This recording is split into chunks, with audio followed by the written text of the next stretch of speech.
அல்ஹம்துலில்லாஹ் நஹ்மதுஹு வ நஸ்தஈனுஹு வ நஸ்தக்ஃபிருஹு வ நு'மினு பிஹி வ நதவக்கலு அலைஹி வ நஊது பில்லாஹி மின் ஷுரூரி அன்ஃபுஸினா வ மின் ஸய்யிஆத்தி அமாலினா மை யஹ்திஹில்லாஹு ஃபலா முதில்ல லஹு வ மை யுத்லில் ஃபலா ஹாதிய லஹு வ அஷ்ஹது அல்லா இலாஹா இல்லல்லாஹு வஹ்தஹு லா ஷரீக லஹு வ அஷ்ஹது அன்ன முஹம்மதன் அப்துஹு வ ரசூலுஹு அம்மா பஅத். எல்லாம் வல்ல அல்லாஹ் ஜல்ல ஷானஹு தஆலாவை புகழ்ந்து அவனது திருத்தூதர் ஸல்லல்லாஹு அலைஹி வஸல்லம் அவர்கள் மீது ஸலவாத்தும் ஸலாமும் கூறிய பின்னால், கண்ணியத்துக்குரிய சகோதர சகோதரிகளே, உங்கள் அனைவருக்கும் என் சலாம். அஸ்ஸலாமு அலைக்கும் வரஹ்மத்துல்லாஹி வபரகாத்துஹு. அல்லாஹ்வுடைய அருளால் இந்த இடத்திலே அவனது மார்க்கத்தை பற்றி பேசவும் கேட்கவுமாக நாம் ஒன்று கூடியிருக்கிறோம். நபி ஸல்லல்லாஹு அலைஹி வஸல்லம் அவர்கள் மை யுரிதுல்லாஹு பிஹி கைரன் யுஃபக்கிஹு ஃபித்தீன், அல்லாஹ் யாருக்கு நன்மையை நாடுகிறானோ அவர்களுக்கு மார்க்க விளக்கத்தை அளிக்கிறான் என்று கூறியிருக்கிறார்கள். இந்த உலகில் ஒரு மனிதனுக்கு அல்லாஹு தஆலா செய்யக்கூடிய மிகப்பெரிய ஹைர், நன்மை என்பது தீனை முறையாக விளங்கிக் கொள்ளக்கூடிய வாய்ப்பாகும்.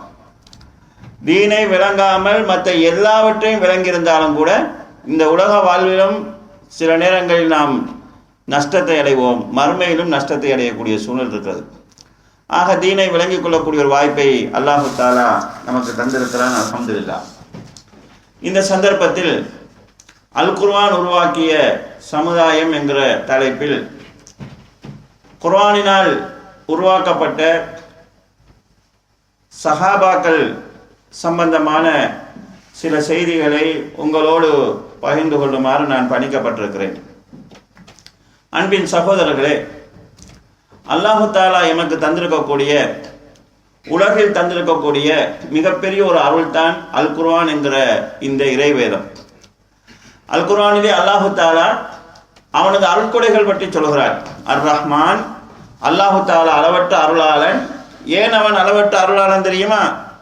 அல்லமல் குர்ஆன், உங்களுக்கு குர்ஆனை கற்றுத் தந்திருக்கிறார்.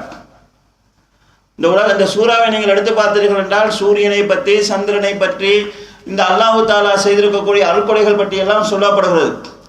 அல்லாஹ்வுடைய மிகப்பெரிய அருள் என்பது அல்லமல் குர்ஆன், உங்களுக்கு குர்ஆனை கற்றுத் தந்திருப்பது தான் அல்லாஹ்வுடைய மிகப்பெரிய அருள் என்று அல்லாஹு தஆலா சொல்கிறார். எனவே இந்த உம்மத்துக்கு அல்லாஹு தஆலா செய்திருக்கக்கூடிய மிகப்பெரிய அருள் இந்த அல் குர்ஆன் தான். இந்த அல் குர்ஆன் மூலமாக சஹாபாக்கள் உருவாக்கப்பட்டார்கள். சஹாபாக்கள் உருவாக்கப்பட்டார்கள் என்றால் குர்ஆன் அருளப்பட்டதற்கு பிறகு பிறந்து வளர்ந்தவர்கள் அல்ல அவர்கள். நபி ஸல்லல்லாஹு அலைஹி வஸல்லம் அவர்களுக்கு அல் குர்ஆன் அருளப்படுவதற்கு முன்னால் வாழ்ந்த மோசமான ஒரு சமுதாயத்தை குர்ஆனுடைய போதனை கண்ணியமான ஒரு சமுதாயமாக மாற்றியது. அல் குர்ஆனை அல்லாஹு தஆலா அருளுகின்ற போது சஹாபாக்களுடைய நிலையை பற்றி அல்லாஹ் சொல்கின்ற போது, அவர்கள் இந்த குர்ஆன் அருளப்படுவதற்கு முன்னால் பிதலாலிம் முபீன், தெளிவான வழிகேட்டில் இருந்தார்கள். அவர்களுடைய வரலாறுகள், அவர்களுடைய சமுதாயம் எப்படி இருந்தது என்பதை நமக்கு சொல்லி காட்டுகிறது. அவர்கள் முரடர்களாக இருந்தார்கள், மூட நம்பிக்கை மிக்கவர்களாக இருந்தார்கள். கல்லை மண்ணை இறந்து போன அந்த காலத்தில் வாழ்ந்த நல்லவர்களை எல்லாம் வணங்கக்கூடிய சூழ்நிலை இருந்தார்கள். பெண்களை புறக்கணித்தார்கள். பெண் குழந்தை பிறந்தால் உயிரோடு புதைக்கக்கூடிய நிலை அவர்களிடத்தில் இருந்தது. சின்ன சின்ன விஷயங்களுக்கெல்லாம் ஆண்டாண்டு காலமாக பரம்பரையாக யுத்தங்கள் செய்து கொண்டிருந்தார்கள். இப்படி மோசமான ஒரு சூழ்நிலையில் இருந்தவர்களைத்தான் அல் குர்ஆனுடைய போதனை இன்றைக்கு வரைக்கும் நாங்கள் அவருடைய பெயரை சொன்னால் ரலியல்லாஹு அன்ஹு என்று சொல்லக்கூடிய நிலைக்கு கொண்டு வந்தது. நாம் பிலால் என்று சொல்கிற போது பிலால் ரலியல்லாஹு அன்ஹு என்று சொல்கிறோம். பிலால் ரலியல்லாஹு அன்ஹுக்கும் எங்களுக்கும் இடையிலே தனிப்பட்ட உறவு கிடையாது. சில நேரங்களில் எங்களுக்கு வாப்பாட பேர் தெரியும், வாப்பாட பேர் தெரிஞ்சிருக்கலாம். வாப்பாட பேர் தெரியுமான்னு கேட்டால் எங்களுக்கு தெரியாது. எங்களுக்கு தாயை தெரியும், தாயினுடைய தாயை தெரியும். அதுக்கு முன்னால் அவங்க இருந்தாங்க, அவங்களுடைய எப்படி இருந்தாங்க, அவங்கள பற்றி ஏதாவது செய்தி தெரியுமான்னு கேட்டால் நமக்கு தெரியாது. எங்களுடைய பரம்பரையிலேயே 2 பரம்பரை தானால் அவங்கள பற்றி எங்களுக்கு அக்கறை இல்லை. ஆனால் இன்று வரைக்கும் நாங்கள் பிலால் ரலியல்லாஹுடைய பெயரை சொல்கின்ற போது ரலியல்லாஹு அன்ஹு சொல்கிறோம். அம்மார் இப்னு யாசிர் என்று சொல்கிற போது ரலியல்லாஹு அன்ஹு சொல்லி அவர்களுக்காக துஆ செய்கிறோம். எங்களுடைய பிள்ளைகளுக்கு அவங்க பேரை வச்சு நம்ம சந்தோஷப்படுறோம் என்று சொன்னால், கண்ணியத்துக்குரிய சகோதரர்களே, அதற்கான காரணம் என்ன? குர்ஆன் அவர்களை புடம் போட்டது. அந்த குர்ஆனால் உருவாக்கப்பட்ட சமுதாயமாக அவர்கள் இருந்தார்கள். அந்த சமுதாயத்தை நாங்கள் மறக்கக்கூடாது. அவங்கள பற்றிய நினைவுகளை நாம் இழந்துவிடக்கூடாது. இதனால் நாம் அந்த வரலாற்றை தொடர்ந்து கொண்டிருக்கிறோம். கண்ணியத்துக்குரிய சகோதரர்களே, இந்த அடிப்படையில் குர்ஆன் அருளப்பட்ட அந்த சமுதாயம் எப்படியெல்லாம் இருந்தது, எப்படி மாறியது, இதை நாம் சிந்திக்க வேண்டும். ஏனென்று கேட்டால் அதே குர்ஆன் தான் எங்கள்கிட்டையும் இருக்குது. எந்த குர்ஆன் குடிகாரர்களாக இருந்தவர்களை உத்தமர்களாக மாற்றியதோ, எந்த குர்ஆன் கொடூரமாக வாழ்ந்து கொண்டிருந்தவர்களை நல்ல மனிதர்களாக மாற்றியதோ, எந்த குர்ஆன் விபச்சாரத்தில் மூழ்கி இருந்தவர்களை கற்புல ஒழுக்கமிக்கவர்களாக மாற்றியதோ, அந்த குர்ஆன் தான் எங்கள்கிட்ட இருக்குது. அப்ப இந்த குர்ஆனை வைத்து நாங்கள் மாறாமல் இருக்கிறோம் என்றால் அதற்கு காரணம் என்ன? குர்ஆன்ல குறைபாடா அல்லது நம்மள குறைபாடா? குர்ஆனுடைய போதனைகள குறைபாடா அல்லது அதை எனக்கு போதிக்கக்கூடியவர்களுடைய குறைபாடா? இதை நாம் காண வேண்டியிருக்கிறது. இன்று சாதாரணமாக எந்த மார்க்கத்திலும் இல்லாத சிலர் குர்ஆனுடைய மொழிபெயர்ப்புகளை படிக்கிறார்கள், இஸ்லாத்துக்கு வருகிறார்கள். எத்தனையோ மாற்று மதத்தவர்களை பார்க்கிறோம். ஜாகிலியத்தில் வாழக்கூடியவர்கள், ஆபாசத்தில் வாழக்கூடியவர்கள் நிம்மதி தேவை என்று அங்கெங்கு தேடிவிட்டு குர்ஆனை படிக்கிறார்கள். அவர்களுக்கு அரபு மொழி தெரியாது, அரபு இலக்கணம் தெரியாது, எதுவுமே தெரியாமல் குர்ஆனுடைய மொழிபெயர்ப்புகளை பார்த்து இன்றைக்கு குறிப்பாக ஐரோப்பா நாடுகளிலே குர்ஆனுடைய மொழிபெயர்ப்புகளை பார்த்து ஆயிரமாக மக்கள் இஸ்லாத்தை நோக்கி வந்து கொண்டிருக்கிறார்கள். நாங்கள் தான் தினமும் அந்த குர்ஆனுடைய பயான்களை கேட்கிறோம், கொத்துபாவை கேட்கிறோம், நமக்குள்ள அது மாற்றம் வருவதில்லைன்னு சொல்லி சொன்னால் காரணம் என்ன? இதை நாம் சிந்திக்க வேண்டும். கண்ணியத்துக்குரிய சகோதரர்களே, நான் ஏற்கனவே சொன்னேன், குர்ஆன் அருளப்படுவதற்கு முன்னால் மக்கா, அதாவது சஹாபாக்கள் என்று நாங்கள் இன்றைக்கு சொல்லக்கூடியவர்கள் எப்படி இருந்தார்கள்? தங்களுக்குள் பகைவர்களாக இருந்தார்கள், மோதிக்கொண்டிருந்தார்கள், சின்ன சின்ன பிரச்சனைகளுக்கெல்லாம் நீண்ட காலம் சண்டை செய்து கொண்டிருந்தார்கள். அல்லாஹ் தஆலா இதை அல் குர்ஆனில் சொல்கிறான், வதுகுரு நிஅமத்தல்லாஹி அலைக்கும் இது குன்தும் அதாஅன் ஃபஅல்லப பைன குலூபிக்கும். அல்லாஹ் உங்களுக்கு செய்த அருளை நீங்கள் நினைத்து பாருங்கள். நீங்கள் ஒருத்தருக்கு ஒருத்தர் எதிரிகளாக இருந்தீர்கள். ஃபஅல்லப பைன குலூபிக்கும், உங்களுடைய உள்ளங்களுக்கு மத்தியில் அல்லாஹ் ஒரு பிணைப்பை ஏற்படுத்தினான். ஃபஅஸ்பஹு பி நிஅமத்திஹி இஹ்வானா, அல்லாஹ்வுடைய நிஅமத்தால் நீங்கள் சகோதரர்களாக மாறினீர்கள். எதிரிகளாக இருந்த சஹாபாக்கள் ஆரம்பத்தில் இஸ்லாத்தை ஏற்பதற்கு முன்னால் குர்ஆனுடைய போதனையின் மூலமாக சகோதரர்களாக மாறினார்கள். பி நிஅமத்திஹி என்று அல்லாஹ் தஆலா சொல்கிறான், அல்லாஹ்வுடைய அருளால் நீங்கள் சகோதரர்கள் ஆனீர்கள். இந்த அல்லாஹ் நிஅமத் என்று எதை சொல்கிறான் என்று கேட்டால் இந்த தீனை தான் சொல்கிறான். குர்ஆனிலே மற்றொரு இடத்திலே அல்லாஹ் தஆலா இந்த மார்க்கத்தை சம்பூர்ணப்படுத்திவிட்டு அல் யௌம அக்மல்து லக்கும் தீனக்கும், இன்றைய தினம் உங்களுடைய மார்க்கத்தை நான் சம்பூர்ணப்படுத்தி விட்டேன். வ அத்மம்து அலைக்கும் நிஅமத்தி, என்னுடைய அருளையும் நான் பூர்ணப்படுத்தி விட்டேன் என்று அல்லாஹ் தஆலா சொல்கிறான். அப்ப தீனை தான் அல்லாஹ் நிஅமத் என்று சொல்கிறான். அப்ப இந்த தீனின் மூலமாக நீங்கள் எதிரிகளாக இருந்த நீங்கள் சகோதரர்களாக மாறினீர்கள். எப்படி சகோதரர்களாக மாறினாங்க? ஒரு சகோதரர் இன்னொரு சகோதரருக்காக உயிரை கொடுக்கக்கூடிய அளவுக்கான சூழ்நிலை இருந்தது. போர்க்களத்திலே வெட்டுப்பட்டு உயிர் போகக்கூடிய சந்தர்ப்பத்தில் கூட தண்ணி கொண்டு வருகிறது, இன்னொருவர் தண்ணி கேட்கிற போது அவருக்கு கொடுங்கன்னு சொல்லக்கூடிய அளவுக்கு ஒருவர் மீது ஒருவருக்கு நேசம் உண்டானது. சஹாபாக்களுக்கு மத்தியிலே சில நேரங்களில் சின்ன சின்ன பிரச்சனைகள் ஏற்பட்டிருக்கிறது. ஆனால் அந்த பிரச்சனைகள் அவங்களுடைய உள்ளங்களுக்கு மத்தியில் இருந்த அந்த நேசத்தை இல்லாமல் ஆக்கவில்லை, அவங்களுக்கு இடையில் இருந்த சகோதர பாசத்தை இல்லாமல் ஆக்கவில்லை. ஒரு சம்பவத்தை பாருங்க. ஒரு நாள் அபூபக்கர் ரலியல்லாஹு அன்ஹு அவர்களுக்கும் உமர் ரலியல்லாஹு அன்ஹு அவர்களுக்கும் இடையில சின்ன ஒரு பிரச்சனை. இந்த பிரச்சனையில அபூபக்கர் ரலியல்லாஹு அன்ஹு கொஞ்சம் அவசரப்பட்டு உமர் ரலியல்லாஹு அன்ஹு கடுமையா பேசிடுறாங்க. பொதுவாக அபூபக்கர் ரலியல்லாஹு அன்ஹு ரொம்ப சாஃப்டா நடப்பாங்க, உமர் ரலியல்லாஹு அன்ஹு தான் கொஞ்சம் ரஃப்பா நடப்பாங்க. ஆனா இங்க அபூபக்கர் ரலியல்லாஹு அன்ஹு உமர் ரலியல்லாஹு அன்ஹு பேசிடுறாங்க. பேசினோடனே உமர் ரலியல்லாஹு அன்ஹு என்ன செய்றாங்கன்னா அந்த இடத்தை விட்டு கோவிச்சுட்டு போயிடுறாங்க. பிறகு அவர் போனதுக்கு பிறகு உமர் ரலியல்லாஹு அன்ஹு அபூபக்கர் ரலியல்லாஹு அன்ஹு யோசிக்கிறாங்க, ஆஹா நம்ம அவர்கிட்ட பேசியிருக்க கூடாது, அப்படி நம்ம தப்பு பண்ணிட்டோமே, சரி நம்ம போய் அவர்கிட்ட மன்னிப்பு கேட்போம்னு சொல்லி அவர் வீட்டுக்கு போறாங்க. வீட்டுக்கு போனா சலான் சொல்றாங்க. உமர் ரலியல்லாஹு அன்ஹு அபூபக்கர் ரலியல்லாஹு அன்ஹு வரவேற்கல. அந்த ஏச்சிப்பட்ட கோவத்தில் சும்மா இருந்துட்டாங்க. இப்போ அபூபக்கர் ரலியல்லாஹு அன்ஹுக்கு ஆத்திரம் வருது, நான் என்னதான் தப்பு பண்ணியிருந்தாலும் மன்னிப்பு கேட்பட்டு வருகிறேன், இவர் என்ன ஏற்றுக்கொள்ளலையே, எதிரியாக இருந்தாலும் வீட்டுக்கு வந்தால் கூப்பிடத்தானே வேணும், இவர் என்ன நம்மளை கண்டுகொள்ளாம விட்டாருன்னு கோவிச்சு கொண்டு திரும்ப போறாங்க. இப்படி ஒன்று நடந்தால் நம்ம என்ன நினைப்போம்? வந்து நாய்மாய் திரும்பி போகிறான். இப்படி தான் செய்யணும் இவனுக்கு, இப்படி தான் நம்ம நினைப்போம். ஆனால் உமர் ரலியல்லாஹு அவங்க அபூபக்கர் அவங்க போனதுக்கு அப்புறம் யோசிக்கிறாங்க, ஆகா அவர் வந்தவரை நான் வரவேற்றிருக்கணுமா இல்லையா, அவர் என்ன பேசினாலும் நான் அப்படி நான் செஞ்சது தப்பு, நான் இப்படி தப்பு பண்ணியிருக்க கூடாது, சரி இந்த தப்புக்கு பகரமா அவரோட வீட்டுக்கு போய் நம்ம மன்னிப்பு கேட்போம்னு சொல்லிட்டு அபூபக்கர் அவங்களுடைய வீட்டுக்கு போகிறாங்க. வீட்டுக்கு போனால் வீட்டில் அபூபக்கர் அவங்க இல்லை. பெரும்பாலும் அவங்க வீட்டில் இல்லைன்னு சொன்னால் பள்ளியில் இருப்பாங்க. அப்போ உமர் அவங்க என்ன செய்கிறாங்க, பள்ளியை நோக்கி வராங்க. இவங்க பள்ளியை நோக்கி வராங்க. ரசூல் ஸல்லல்லாஹு அலைஹி வஸல்லம் அபூபக்கர் அவங்க நடந்த செய்திகளை சொல்லி கொண்டிருக்கிறாங்க. இப்படி தான் அவங்களுக்கு தெரியாது. இப்போ உமர் அவங்க திரும்பி மன்னிப்பு கேட்க வார செய்தி அவங்களுக்கு தெரியாது. ரசூலுல்லாஹ்ட்ட சொல்கிறாங்க, இப்படி தான் உமரை கடுமையாக நான் பேசிட்டேன், அதுக்கு மன்னிப்பு கேட்போன்னு அவர் வீட்டுக்கு போனால் அவர் என்னை உள்ள எடுக்கவும் இல்லை, என்னோட பேசவும் இல்லை, என்னை திருப்பி அனுப்பிட்டாரு என்று கவலையோட சொல்லி கொண்டிருக்கிறாங்க.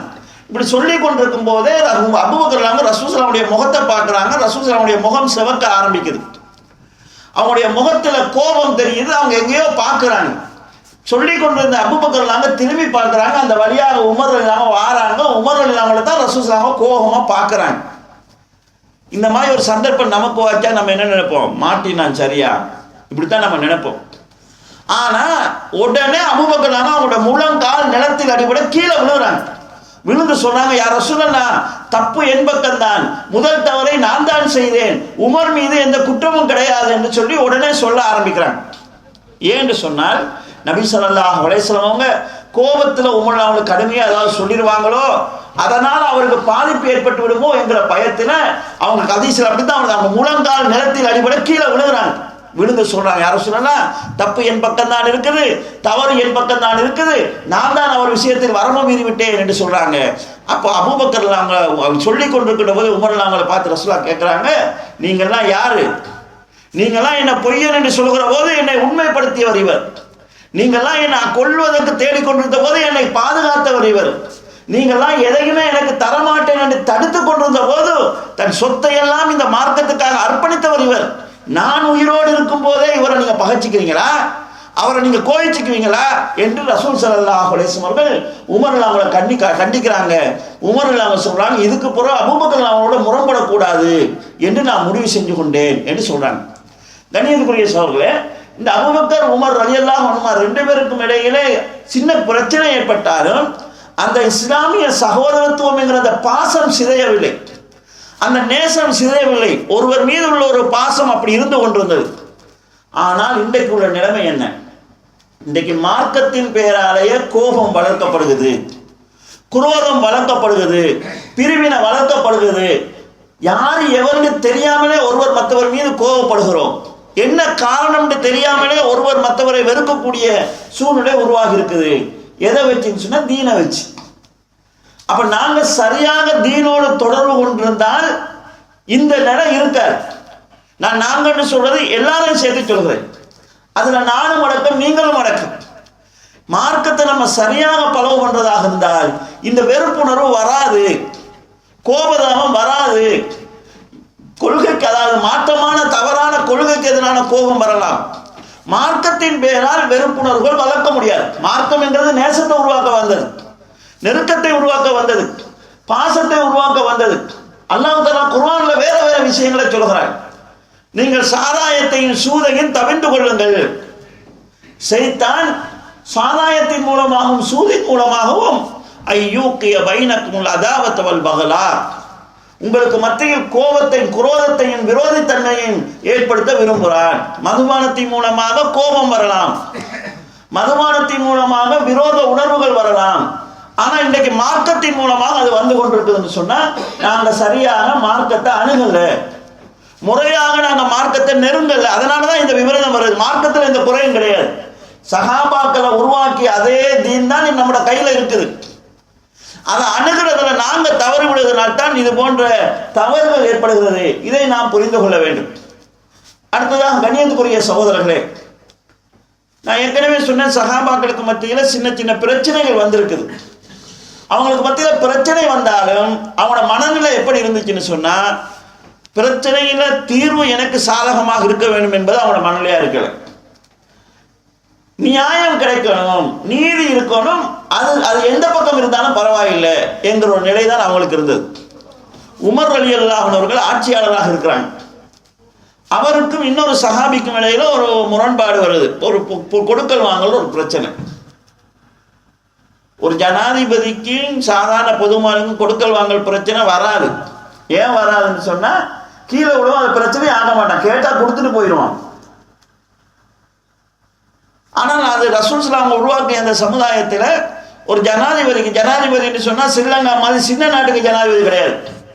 Saudi Arabia, Iran, Iraq, Palestine, Jordan என்று சொல்லி மிக பிரிந்த ஒரு சாம்ராஜ்யத்துக்கு ஜனாதிபதியா இருக்கிறாங்க. அவருக்கும் சாதாரண ஒரு குடிமகனுக்கும் கொடுக்கல் வாங்கல பிரச்சனை வருது. அப்ப அவங்க என்ன செய்யறாங்கன்னா, அதாவது காபூர் ரலியல்லாஹு அன்ஹு போய் நம்ம 2 பேரும் தீர்ப்பு கேட்போம் போறாங்க. அப்ப அவர் என்ன செய்யறாருண்டா, வாரவர் ஜனாதிபதி, மற்றவர் ஒரு சாதாரணமானவர், ஒரு போர்வை தான் அவர்கிட்ட இருக்குது, இவர் இருக்கிறது போர்வையை விரிச்சு வைக்கிறார். நமக்கு சாதாரண ஒரு பிரச்சனையில பொடுசுக்கு போய் ஒரு கதிர் தான் இருக்குது, நம்மளை இருக்க சொல்லி நம்மளோட எதிராக வந்தவனை நிப்பாட்டி வச்சாலே நமக்கு ஒரு கண்ணாலே அவனை பார்த்து கொண்டுருவோம். அப்ப நம்மளை அறியாமலே சேட்டு தூக்கிப்படும். ஆனா உமர்லாங்க என்ன சொன்னாங்க தெரியுமா, என் சகோதரனுக்கு நீ செய்த முதலாவது அநியாயம் இது. நீ துண்டு விரிக்கிறதா இருந்தா எனக்கும் விரிச்சு அவருக்கும் விரிச்சிருக்கணும். விரிக்காம விடுறதா இருந்தா 2 பேருக்கும் விரிக்காம விட்டுருக்கலாம். உன்கிட்ட நம்ம நீதி கேட்க வந்திருக்கிறோம், 2 பேரையும் சமமா நீ நடத்தி இருக்கணும். என் சகோதரனுக்கு நீ செய்த முதலாவது அநியாயம் இது, உன்னிடத்துல நம்ம நீதி கேட்க மாட்டோம், நீ இதுல நீதி செஞ்சு முறைகேடா நடந்தீங்கன்னு சொல்லி சொன்னா தீர்ப்பு சொல்கிற போது நீ ஜனாதிபதினு சொல்லி பாப்பான்னு சொல்லி இடத்த மாத்துறான், நீதிபதியை மாத்துறாங்க. இஸ்லாமிய வரலாற்றுல சில நீதிபதிகள் ஜனாதிபதிக்கு எதிராக தீர்ப்பு சொல்லியிருக்கிறாங்க. அப்ப அவங்க நீதியை விரும்புகிற ஒரு சமூகமாக இருந்தாங்க. இன்றைக்கு இலங்கை நாட்டில் நம்ம எடுத்துக்கொண்டோம்னு சொல்லி சொன்னா, ஜமாத்துகளுக்கு இடையில பிரச்சனை வருகிறது, மோதல்கள் வருகிறது. இந்த நேரத்தில் கூட நம்ம அந்நியன்ட்ட போய் கை கட்டி நிற்கிற நேரத்தில் கூட நீதியா ஒரு ஏதாவது நாட்டு சட்டத்துக்கு ஏற்ற பொதுவான ஒரு நீதி கிடைக்கணும் என்ற சிந்தனை கிடையாது. சில நேரங்களில் சாராயத்தை வாங்கி கொடுக்க சரி நமக்கு சப்போர்ட்டா தீர்ப்பெடுத்துக் கொள்வோம் என்கிற மனநிலை மார்க்கத்தை போதிக்கிறவங்கள்ட்ட வந்திருக்குதுன்னு சொன்னால், கண்ணியத்துக்குரிய சகோதரர்களே, நாங்க இந்த அதாவது தீனை விட்டு நம்ம எப்படி தூரமாக இருக்கிறோம், மார்க்கத்தை அணுகிற முறையிலிருந்து நம்ம எப்படி விலகி போயிருக்கிறோம், இதை நாங்கள் புரிய வேண்டியிருக்கிறோம். இதே போல கண்ணியத்துக்குரிய சகோதரர்களே, நபி ஸல்லல்லாஹு அலைஹி வஸல்லம் அவருடைய இந்த குர்ஆனுடைய போதனையின் மூலமாக உருவான அந்த சமுதாயம், அவங்களுடைய சிறப்பு, இதை நாம் புரிய வேண்டும். அல் குர்ஆனிலே அல்லாஹ் தஆலா பல இடங்களில் சஹாபாக்களை பற்றி சொல்கின்ற போது ரலியல்லாஹு அன்ஹும் வ ரது அன், அல்லாஹ்வை அவர்கள் ஏற்றுக்கொண்டார்கள், பொருந்திக் கொண்டார்கள், வ ரது அன், அல்லாஹ்வும் அவர்களை பொருந்திக் கொண்டான் என்று அல்லாஹ் தஆலா அவர்களை பற்றி சொல்கிறார். உலகத்திலேயே கொடுக்கப்படக்கூடிய மிகப்பெரிய ஒரு சர்டிபிகேட் இதுதான். நம்ம எல்லாம் இருக்கிறோம், நாங்கள் அல்லாஹ்வால் அங்கீகரிக்கப்பட்டவங்களா நமக்கு தெரியாது, நாளை மறுமையில தான் அது தெரிய வரும். ஆனால் சஹாபாக்களை பற்றி அல்லாஹ் தஆலா சொல்கிற போது ரலியல்லாஹு அன்ஹும், அல்லாஹ் அவர்களை பொருந்திக் கொண்டான் என்று அவர்கள் சம்பந்தமான அல்லாஹ்ட முடிவை சொல்கிறான். வரது அன், அவர்களும் அல்லாஹ்வை பொருந்திக் கொண்டார்கள். கண்ணியத்துக்குரிய சகோதரர்களே, இந்த அல்லாஹ்வுடைய பொருத்தத்தை அவங்க சும்மா பெற்றாங்களா? இந்த மார்க்கத்துக்காக அவங்க பட்ட கஷ்டங்கள் என்ன, அவங்க செஞ்ச தியாகங்கள் என்ன, இதை நாம் புரிய வேண்டும். அப்படி புரிஞ்சால்தான் இந்த தீனுடைய பெருமதி என்னங்கிறது நமக்கு விளங்கும். கண்ணியத்துக்குரிய சகோதரர்களே, இன்றைக்கு நாங்கள் சாதாரணமாக ஹதீஸ்களை படிக்கிறோம். இந்த ஹதீஸ்களை படிக்கிறதுக்காக நம்ம எந்த சிரமமும் படுவது கிடையாது. சாதாரணமாக ஒரு 1000 ரூபாய் சல்லியை கொடுத்தா 1000 ஹதீஸ்கள் உள்ள ஒரு சஹீஹுல் புகாரியை நம்ம வாங்கிடலாம், அதனுடைய மொழிபெயர்ப்பை நம்ம பெற்றுடலாம். அது கூட இன்றைக்கு தேவையில்லை, சாதாரணமாக நம்ம அதாவது டவுன்லோட் பண்ணிக்கிறோம். சஹீஹுல் புகாரியினுடைய முழு மொழிபெயர்ப்பையும் சாதாரணமாக நம்ம டவுன்லோட் பண்ணி எடுத்து வச்சுக்கொள்ளலாம். முஸ்லீமுடைய மொழிபெயர்ப்புகள் வந்திருக்கிறது. அப்போ ஒரு சில ரூபாய் செலவழித்து ஆயிரக்கணக்கான ஹதீஸ்களை நாம் பெறுகிறோம். இன்றைக்கு இந்த ஹதீஸ்களை அறிவித்தவர்களுடைய லிஸ்ட்டை நம்ம எடுத்தோம்னு சொன்னால், அதிகமான ஹதீஸ்களை அறிவித்த சஹாபி யாருன்னு கேட்டால் அபூ ஹுரைரா ரலியல்லாஹு அன்ஹு. 2வது அதிகமான ஹதீஸ்களை அறிவித்தவங்க யாருன்னு கேட்டால் அன்னை ஆயிஷா ரலியல்லாஹு அன்ஹா. இவங்க எப்படி இந்த மார்க்கத்தை படித்தாங்க? கண்ணியத்துக்குரிய சகோதரர்களே, அபூ ஹுரைரா ரலியல்லாஹு அன்ஹு அவர்களே அவங்க எப்படி மார்க்கத்தை படிச்சான்னு சொல்றாங்க. சஹாபாக்கள் சிலர் இருந்தார்கள், அவர்களுக்கு அஸ்ஹாபு சுஃபா, திண்ணை தோழர்கள்னு சொல்லப்படும். மதீனா மஸ்ஜிதினுடைய திண்ணை தான் அவங்களுக்கு வீடு. அங்கேயே இருப்பாங்க, மார்க்கத்தை படிப்பாங்க, கிடைக்கிறத உண்டு கொண்டு தீனை படிக்கிறதுல அவங்க காலம் செய்தாங்க. அவர்கள் ஒருவர் தான் இந்த அபூ ஹுரைரா ரலியல்லாஹு அன்ஹு அவர்கள். அவர் சொல்றார், அவர் எப்படி மார்க்கத்தை படிச்சாருங்கிறத சொல்றார். சில நாட்களிலே எனக்கு சாப்பிட எதுவும் கிடைக்காது. சில நேரங்களில் பசி தாங்க முடியாமல் நான் பாதையோரங்களில் மயங்கி விழுந்து விடுவேன். அந்த காலத்து மக்கள்கிட்ட ஒரு மடத்தனமான நம்பிக்கை இருந்துச்சு. பைத்தியக்காரன் தலையில மிதிச்சா பைத்தியம் தெரியும்னு அவங்களுக்கு ஒரு நம்பிக்கை இருந்துச்சு. ரோட்ல யாராவது மயங்கி விழுந்திருந்தா, அவன் பைத்தியக்காரனா இருந்தா தலையை மிதிச்சுட்டு போவாங்களாம், பைத்தியம் தெரியட்டும்னு சொல்லி. அபூ ஹுரைரா அவங்க சொல்றாங்க, நான் பசி தாங்க முடியாம விழுந்திருப்பேன். சில பேர் வந்து எனக்கு பைத்தியம் ஓட தெரியாது தலையை மிதிச்சுட்டு போவாங்க. அவர் சொல்றார், ஒரு நாள் நான் தொழுகிற போது என்னால் நிமிர்ந்து நிற்க முடியாத அளவுக்கு பசியாக இருந்தது. தொழுது முடிஞ்சு அபூபக்கர் ரலியல்லாஹு அன்ஹு இடத்துல போய் ஒரு குர்ஆன் வசனத்துக்கு விளக்கம் கேட்டேன். அல்லாஹ்வின் மீது சத்தியமாக அந்த குர்ஆன் வசனத்துக்கு அவர் விளக்கம் சொல்ல வேண்டும் என்பது அந்த நோக்கம் அல்ல. பேசி பேசி அப்படி போவாரு. அவருக்கு பின்னாலேயே போனா அவரோட வீட்டில் ஏதாவது இருந்து நமக்கு தருவாரோ என்கிறதுக்காகத்தான் நான் இந்த கேள்வியை கேட்டேன். ஆனால் அபூபக்கர் இல்லாம அந்த கேள்விக்கு பதிலை சொல்லிட்டு போயிட்டாங்க. அதற்கு பிறகு அந்த இடத்துல நான் இருந்தேன். அப்போது அங்கு உமர் ரலியல்லாஹு வந்தாங்க. அவங்கள்ட்ட போய் ஒரு குர்ஆன் வசனத்துக்கு விளக்கம் கேட்டேன். உண்மையிலே அவர் விளக்கம் சொல்ல வேணுங்கிறது நோக்கம் கிடையாது. அப்படியே பேசி பேசி போனால் நம்மளும் பின்னால் போகலாம், அவங்க வீட்டுக்கு போனால் ஏதாவது சாப்பிட தருவாங்க, அதை கொண்டாது இன்றைய நாளை சமாளிக்கலாம் என்று நான் நினைத்தேன். உமர் ரலியல்லாஹு பதில் சொல்லிட்டு போயிட்டாங்க.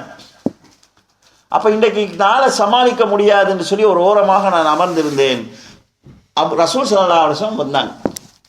நான் அவர்களுக்கு சலாம் சொன்னேன். அபூ ஹுரைரா அவங்க சொல்றாங்க, ஃபஅரஃப மா ஃபீ வஜ்ஹி வ மா ஃபீ நஃப்ஸி, என் முகத்தில் இருந்த பசியினுடைய கோரத்தை ரசூல் அவங்க புரிந்து கொண்டார்கள். நான் சலாம் சொல்வதனுடைய நோக்கம் என்ன என்பது ரசூலுல்லாஹ்வுக்கு விளங்கிருச்சு. நபி ஸல்லல்லாஹு அலைஹி வஸல்லம் அவர்கள், யா அபா ஹுர் இல்சிக் இல்சிக், அபூ ஹுரைரா என்னோடு ஒட்டிக்கொள் ஒட்டிக்கொள் என்று சொல்லி அப்படியே வீட்டுக்கு போனாங்க. வீட்டுக்கு போய் அவங்களுடைய மனைவிமார்களிடத்தில் சாப்பிடுவதற்கு எதுமா இருக்குதான்னு கேட்குறாங்க. அப்போ அவங்களுடைய யாரோ ஒரு மனைவி கொஞ்சம் பால் இருப்பதாக சொல்கிறாங்க. அப்போ அபூ ஹுரைரா அவங்க மனசுக்குள்ள நினைச்சுக்கிறாங்க, ஆஹா இந்த பாலையாவது குடித்தா இன்றைக்கு சமாளிக்கலாம்னு நினைக்கிறாங்க. நபி ஸல்லல்லாஹு அலைஹி வஸல்லம் அபூ ஹுரைரா அவங்களை கூப்பிட்டு சொல்கிறாங்க, திண்ணை தோழர்களை கூட்டிட்டு வான்னு சொல்கிறாங்க. அபூ ஹுரைரா அவங்க மனசுக்குள்ள வேதனையாக இருக்குது. திண்ணை தோழர்கள்ங்கிறவங்க அன்றாட உண்ண வழி இல்லாமல் இருக்கிறவங்க, இருக்கிறது கொஞ்சம் பால். ரசூல் ஸல்லல்லாஹு அலைஹி வஸல்லம் அவங்கள வர சொன்னால் கட்டாயமாக ஏண்ட கையில் கோப்பையை தந்து அவங்களுக்கு கொடுன்னு சொல்ல போகிறாங்க. அப்போ இதுக்கு நமக்கு கிடைக்காது என்கிற மனநிலையோடு போய் அவங்கள கூட்டிகிட்டு வராங்க. நபி ஸல்லல்லாஹு அலைஹி வஸல்லம் அவங்க அபூ ஹுரைரா அவங்க எதிர்பார்த்த மாதிரியே கையில் கொடுத்து எல்லாருக்கும் கொடுன்னு சொல்கிறாங்க. ஒவ்வொரு சஹாபி குடிக்கும் போதும் அவங்களுக்கு மனசுக்கு விளங்குது, நமக்கு கிடைக்காது, நம்ம கடைசியாக தானே வரப்போகிறோம், நமக்கு கிடைக்காது என்று மனசு சொல்லுது. அப்படியே அந்த பாலை கொடுத்து கொண்டு வராங்க. கடைசியாக எல்லாரும் முடிஞ்சதுக்கு போகிறோம் ரசூல் ஸல்லல்லாஹு கேட்குறாங்க, அபூ ஹுரைரா யாராவது இருக்கிறாங்களான்னு கேட்குறாங்க. உடனே அபூ ஹுரைரா அவங்க பாய்ந்து சொல்கிறாங்க, யார் ரசூலுல்லாஹ் நானும் நீங்கள் மட்டும்தான் இருக்கிறோன்னு சொல்கிறாங்க. அப்போ நபி ஸல்லல்லாஹு சொல்கிறாங்க, அபூ ஹுரைரா குடிங்கன்னு சொல்கிறாங்க. அபூ ஹுரைரா அவங்க கொஞ்சம் குடிச்சிட்டு ரசூலுல்லாஹ்வும் குடிக்கணுமேங்கிறதுக்காக வச்சு கொடுக்குறாங்க. நபி ஸல்லல்லாஹு சொன்னாங்க, இல்லை அபூ ஹுரைரா குடின்னு சொல்கிறாங்க. திரும்பவும் குடிச்சிட்டு கொடுக்குறாரு, இல்லை குடி என்று சொல்கிறாரு. அபூ ஹுரைரா அவங்க சொல்கிறாங்க, என்னால் இதுக்கு மேல் குடிக்க முடியாது என்கிற அளவுக்கு நான் குடித்தேன். அதற்கு பிறகு ரசூல் ஸல்லல்லாஹு அலைஹி வஸல்லம் அதை வாங்கி குடித்தாங்க என்று சொல்கிறாங்க. அல்லாஹு தாலா ஒரு அற்புதத்தை, ஒரு மோஜிசாவை நடத்தினான். ஒரு கோப்பை பால் சுமார் 70 பேருக்கு பசியாறக்கூடிய நிலையை அல்லாஹு தாலா அதில் உருவாக்கினார். இதை சொல்லி அபூ ஹுரைரா சொல்கிறாங்க, இந்த நிலையில் இருந்து கொண்டுதான் ரசூல் ஸல்லல்லாஹு அலைஹி வஸல்லம் ஹதீஸ்களை நான் பாண விட்டேன். அன்றாடம் உண்பதற்கு உணவில்லாத நிலையில தான் அவங்க ஹதீஸை படித்தாங்க. கண்ணியத்துக்குரிய சகோதரர்களே, இந்த நிலை இன்றைக்கு நம்மள யாருக்கும் கிடையாது. இன்றைக்கு நம்ம எடுத்து பார்த்தா பிச்சைக்காரன் கூட 3 வேளை நல்லா சாப்பிட்றவனா தான் இருக்கலாம். அப்போ அந்த ஹதீஸை படிக்கிறதுக்கு அவங்க இவ்வளோ சிரமப்பட்டிருக்கிறாங்க. அன்னை ஆயிஷா ரலியல்லாஹு சொல்கிறாங்க, நாங்கள் ஒரு மாதத்தினுடைய துவக்கத்தின் அடையாளமாக தலைப்பிறை பார்த்தோம். அந்த மாதம் முடிந்து அடுத்த மாதத்தினுடைய துவக்கத்தின் அடையாளமாக ஒரு தலைப்பிறை பார்த்தோம். அந்த மாதம் முடிந்து அடுத்த மாதத்தினுடைய துவக்கமாக ஒரு தலைப்பிறை பார்த்தோம். 3 பிறைகள் கண்டோம். அந்த 3 பிறைகள் பார்க்கக்கூடிய கால அளவுக்குள் எங்களுடைய வீட்டில் அடுப்பு பத்தினதை நான் கண்டதில்லைன்னு சொல்றாங்க. தொடராக 2 மாசம் அடுப்பு பத்தாம ஆயிஷா அவங்களுடைய வீடு இருந்திருக்குது. அப்ப இந்த ஹதீஸை சொல்லிக் கொண்டிருக்கிற அந்த செய்தியை சொல்லிக் கொண்டிருக்கிற போது கேட்கிறாங்க, தாயே அப்ப நீங்க என்ன சாப்பிட்டீங்கன்னு கேட்கிற போது பச்சை தண்ணியும் வீச்சப்பழமும் தான் எனக்கு உணவாக இருந்ததுன்னு சொல்றாங்க. அப்ப இந்த நிலையில இருந்து கொண்டுதான் ஆயிஷா நாயகி ஹதீஸ்களை பாட்டமிட்டிருக்காங்க. நாங்க நினைக்கலாம், அதாவது அவங்களுக்கு ஃபுல்லாக எல்லா வேலையும் இல்லாமல் இருந்துச்சு, காலுக்கும் கைக்கும் வேலைக்காரிகள் இருந்தாங்க, ஆக்கி போகிறதுக்கு ஆள் இருந்துச்சு, சும்மா இருக்கிறதுக்கு பாடமாக்கிட்டு போனாங்க. அப்படியே இருந்தாங்க. ஒழுங்காக உண்ணுறதுக்கு வழி இல்லை, சாப்பிட முடியாத நிலை. இந்த நிலையில் இருந்து கொண்டுதான் அவர்கள் ஹதீஸ்களை படமிட்டிருக்கிறார்கள். அவர்கள் தாபியங்கள் ஹதீஸ்களை எடுத்து தாபியங்களுக்கு சொல்லி, அவங்க அடுத்தவங்களுக்கு சொல்லி, அவங்க புகாரி இமாமுக்கு சொல்லி, அவங்க முஸ்லிம் இமாமுக்கு சொல்லி, அவங்க திருமதி இமாமுக்கு சொல்லி, இப்படித்தான் எங்களுக்கு ஹதீஸ்கள் வந்திருக்கு. கண்ணியத்துக்குரிய சகோதரர்களே, ஒரு ஹதீஸ் எங்களை கைக்கு வந்து சேர்றதாக இருந்தால் பல 100 பேர் அதற்காக தியாகம் செஞ்சிருக்கிறாங்க. இது எங்களுக்கு சாதாரண விஷயம் கிடையாது. அதை ஒரு சஹாபி பாடம் பெற்றிருப்பாரு, இன்னொரு தாபியிட்ட சொல்லியிருப்பாரு, அவர் ஒரு தாபியிட்ட சொல்லியிருப்பாரு. அவங்க அப்படியே வந்து ஒரு இமாமுடைய கையில கிடைச்சிருக்கு. அந்த இமாம்கள் கூட அந்த ஹதீஸை பார்க்கறதுக்கு எவ்வளவு கஷ்டப்பட்டாங்க தெரியுமா? ஒரு ஆள்கிட்ட ஹதீஸ் இருப்பதாக தெரியும், ஒரு ஆள் சொல்றார், நான் போய் ஒருவர்கிட்ட சொல்றேன் இப்படி ஒரு ஹதீஸ் இருக்குதுன்னு, உங்களுக்கு யார் சொன்னான்னு கேட்பாங்க. நான் ஒருவரை சொல்கிறேன், திருப்திப்பட மாட்டாங்க, அவர்கிட்ட போய் கேட்பாங்க. இன்றைக்கு மாதிரி டெலிஃபோன் வசதிக்கு கால் பண்ணி நீங்க சொன்னீங்களான்னு கேட்கறதுக்கு, இன்றைக்கு மாதிரி ஃபேஸ்புக் வசதி இல்லை, மெசேஜ் எடுத்து பார்த்துக்கிறதுக்கு இன்டர்நெட் வசதி கிடையாது. தேடி போவாங்க அவரோட ஊருக்கு, இன்னார்ட்ட நீங்கள் இப்படி சொன்னீங்களான்னு கேட்பாங்க. உங்களுக்கு யார் சொன்னாங்கன்னு கேட்பாங்க. அவர் இருந்தாருன்னா அவரை தேடி போவாங்க. இல்லாத ஆளுன்னா அவரோட வரலாற்றை பார்ப்பாங்க. இவர் சொன்னதாக சொல்றாரு, 2 பேரும் ஒரு காலத்தில் வாழ்ந்துருக்கிறாங்களா, 2 பேரும் ஒரு ஊரில் சந்திச்சிருக்கிறாங்களா? இந்த காலத்தில் பிரச்சனை வந்துடும், சந்திக்காம டெலிஃபோனில் சொல்லிக்கணும்னு சொல்லிடுவாங்க. ஆனால் வரலாறு பார்ப்பாங்க. இவர் ஈராக்கில் உள்ளவர் சொல்றாரு, இப்போ இந்த ஹதீஸை சொல்றவர் ஈராக்குக்கு போனாரா, அல்லது அவர் விவரிக்கிற ஊருக்கு வந்தாரா, 2 பேரும் சந்திச்சு கொண்டதுக்கான ஆதாரம் இருக்குதா, ஆசிரியர் மாணவராக இருந்தாங்களா, இந்த விவரங்களை எல்லாம் தேடுவாங்க. இதனால தான் ஒரு ஹதீஸுக்கு இமாம் புகாரி ரஹ்மத்துல்லாஹி அவங்க 1 மாசம் பயணம் போனாங்க. நாங்கள் பார்க்குறோம், ஹதீஸ் தெரியும், அது அவருக்கு சொன்னவர் யாருங்கிறத பற்றி அறியணும், அவருக்கு அவர் சொன்னதை யாருன்னு பார்க்கணும், இதுக்காக போயிருக்கிறாங்க. ஒரு ஹதீஸுக்கு 1 மாசம் பயணம்னு சொன்னாங்க. கண்ணியத்துக்குரிய சகோதரர்களே, இன்றைக்கு நாங்கள் இந்த மார்க்கத்துக்காக என்ன செஞ்சிருக்கிறோம்? சாதாரணமாக எங்களுக்கு ஒரு அரை மணி நேரம் 1 மணி நேரம் பயானுக்கு நேரம் ஒதுக்குறதா நம்ம எவ்வளவு சிரமப்பட வேண்டியிருக்குது, எவ்வளவு முன்னேற்பாடு செய்ய வேண்டியிருக்குது. அப்ப இந்த மார்க்கத்தினுடைய பெருமதி என்ன, இந்த மார்க்கத்தில் குர்ஆனுடைய பெருமதி என்ன, எங்களுக்கு கற்றுத்தரப்பு ரசூல் ஸல்லல்லாஹு அலைஹி வஸல்லம் அந்த போதனைகளுடைய பெருமதி என்ன. இன்னைக்கு நீங்க வாழ்ற இந்த நாட்டில் இருக்கக்கூடிய அந்நிய சமுதாயத்தை பாருங்க. சாதாரணமாக ரயில்வே ஸ்டேஷனில் காத்து கொண்டிருக்கிற நேரத்திலையும் 60 வயது 70 வயது மதிக்கத்தக்க முதியோர்கள் புத்தகம் படிச்சுட்டு இருக்கிறாங்க. ஹோட்டலுக்கு போய் சாப்பாட்டுக்கு ஆர்டர் பண்ணிட்டு சாப்பாடு வர்ற வரைக்கும் சில பேர் கையில் புத்தகத்தை வச்சு படிச்சுட்டு இருக்காங்க, ஏதோ அதை படிச்சுட்டு குலைக்கிறாங்க. வாசிக்கிறங்கிற பழக்கம் அவங்கள்ட்ட இருக்குது. இது நாங்கள் கடந்த காலத்தில் இமாம்கள்ட்ட இருந்த பழக்கங்கள். இது ஒரு இமாம் சொல்றாரு, என் வாழ்நாளையே நான் புத்தகம் பார்க்காத சில நாட்கள் இருக்குது. எப்பன்னு கேட்டால் என்னை வாப்பா மௌத்தாங்கன்னு எனக்கு வாசிக்க கிடைக்கல, கல்யாணம் முடிச்ச பெஸ்நாட்டை இன்று ராவினால வாசிக்க முடியாமல் போச்சுது. இப்படி நாள் குறித்து சொல்லக்கூடிய அடிப்படையில் தான் வாசிப்பை விட்டு அவங்க தூரமாக இருக்கிறாங்க. அப்போ இன்றைக்கு தாராளமாக குர்ஆனுடைய போதனைகள் ஹதீஸுடைய போதனைகள் படிக்கக்கூடிய சூழல் உருவாகி இருக்குது. படிக்கிறதுக்கு ஆள் இல்லை. முந்தி ஒரு காலம் இருந்துச்சு. உதாரணமாக எங்களுக்கு நம்ம ஒரு 50-60 வருஷம் 70 வருஷத்துக்கு முன்னாடி தர்ஜுமத்து குர்ஆன் இல்லை, அரபு தெரிஞ்சவங்க தான் குர்ஆனை பார்க்கலாம். ஹதீஸ் நூட்களுடைய மொழிபெயர்ப்புகள் கிடையாது. ஸ்ரீலங்கா எடுத்துக்கொண்டா கித்தாபுகள் கூட கிடையாது. அந்த காலத்தில் ஹஜ்ஜிக்கு போகிறவங்கள்ட்ட சொல்லித்தான் ஏதாவது சில கித்தாபுகளை எடுத்துக்குவாங்க. இன்றைக்கு தாராளமாக எல்லா இடத்துலையும் கித்தாபுகள் இருக்குது. வெறும் வீட்டுக்கு போனால் புகாரி முஸ்லீம் போன்ற கிரந்தங்கள்லாம் அடுக்கி வைக்கப்பட்டிருக்குது. ஆனால் புத்தகங்கள் பரவி இருக்குது, படிக்கிறதுக்கு ஆள் இல்லாத ஒரு சூழலை நாங்கள் பார்க்குறோம். கண்ணியத்துக்குரிய சகோதரர்களே, இது மறுமை நாளுடைய அடையாளமாக ரசூல் ஸல்லல்லாஹு அலைஹி வஸல்லம் சொன்னாங்க. ஒரு ஹதீஸ்ல மறுமை நாளுடைய அடையாளத்தை பற்றி சொல்லுகின்ற போது இல்மு பரவும்னு சொல்றாங்க. இன்றைக்கு தாராளமாக கல்வி அதிகரிச்சிருக்குது. இன்னொரு ஹதீஸ்ல மறுமை நாளுடைய அடையாளத்தை பற்றி சொல்லுகின்ற போது அறிஞர்கள் குறைவார்கள் ரசூல் ஸல்லல்லாஹு அலைஹி வஸல்லம் சொல்றாங்க. அல்லாஹ் தஆலா அறிஞர்களை கைப்பற்றுவதன் மூலமாக அதாவது இந்த மறுமை நாளுடைய அடையாளமாக சொல்றாங்க. அறிஞர்கள் குறைவாங்க, ஜாகில்களை மக்கள் தலைவர்களாக எடுப்பாங்க, அவங்களும் கெட்டு மக்களையும் வழிகெடுப்பாங்கன்னு சொல்லி. அப்போ இன்றைக்கு கல்வி தாராளமாக இருக்குது, படிக்கிறதுக்கு ஆள் இல்லை, முறையாக கற்கிறதுக்கு ஆள் இல்லை என்ற ஒரு சூழலை நாங்கள் பார்க்குறோம். ஆக கண்ணியத்துக்குரிய சகோதரர்களே, தீனை படிக்கிற விஷயத்தில், அதை பரப்புகிற விஷயத்தில் சஹாபாக்கள் ரசூலுல்லாஹி அவங்களால் குர்ஆனால உருவாக்கப்பட்ட அந்த சமுதாயம் ஒரு முன்னணியில் நின்றுச்சு. அவங்க அப்படி இருந்ததுனால தான் நாங்கள் இந்த அளவுக்காக வரக்கூடிய ஒரு சூழல் வந்திருக்கு. எனவே அந்த தன்மையை நாங்கள் உருவாக்கி கொள்வதற்கு முயற்சி செய்ய வேண்டும். இதே போல் இந்த மார்க்கத்துக்காக அவங்க தியாகங்கள் செய்தார்கள்.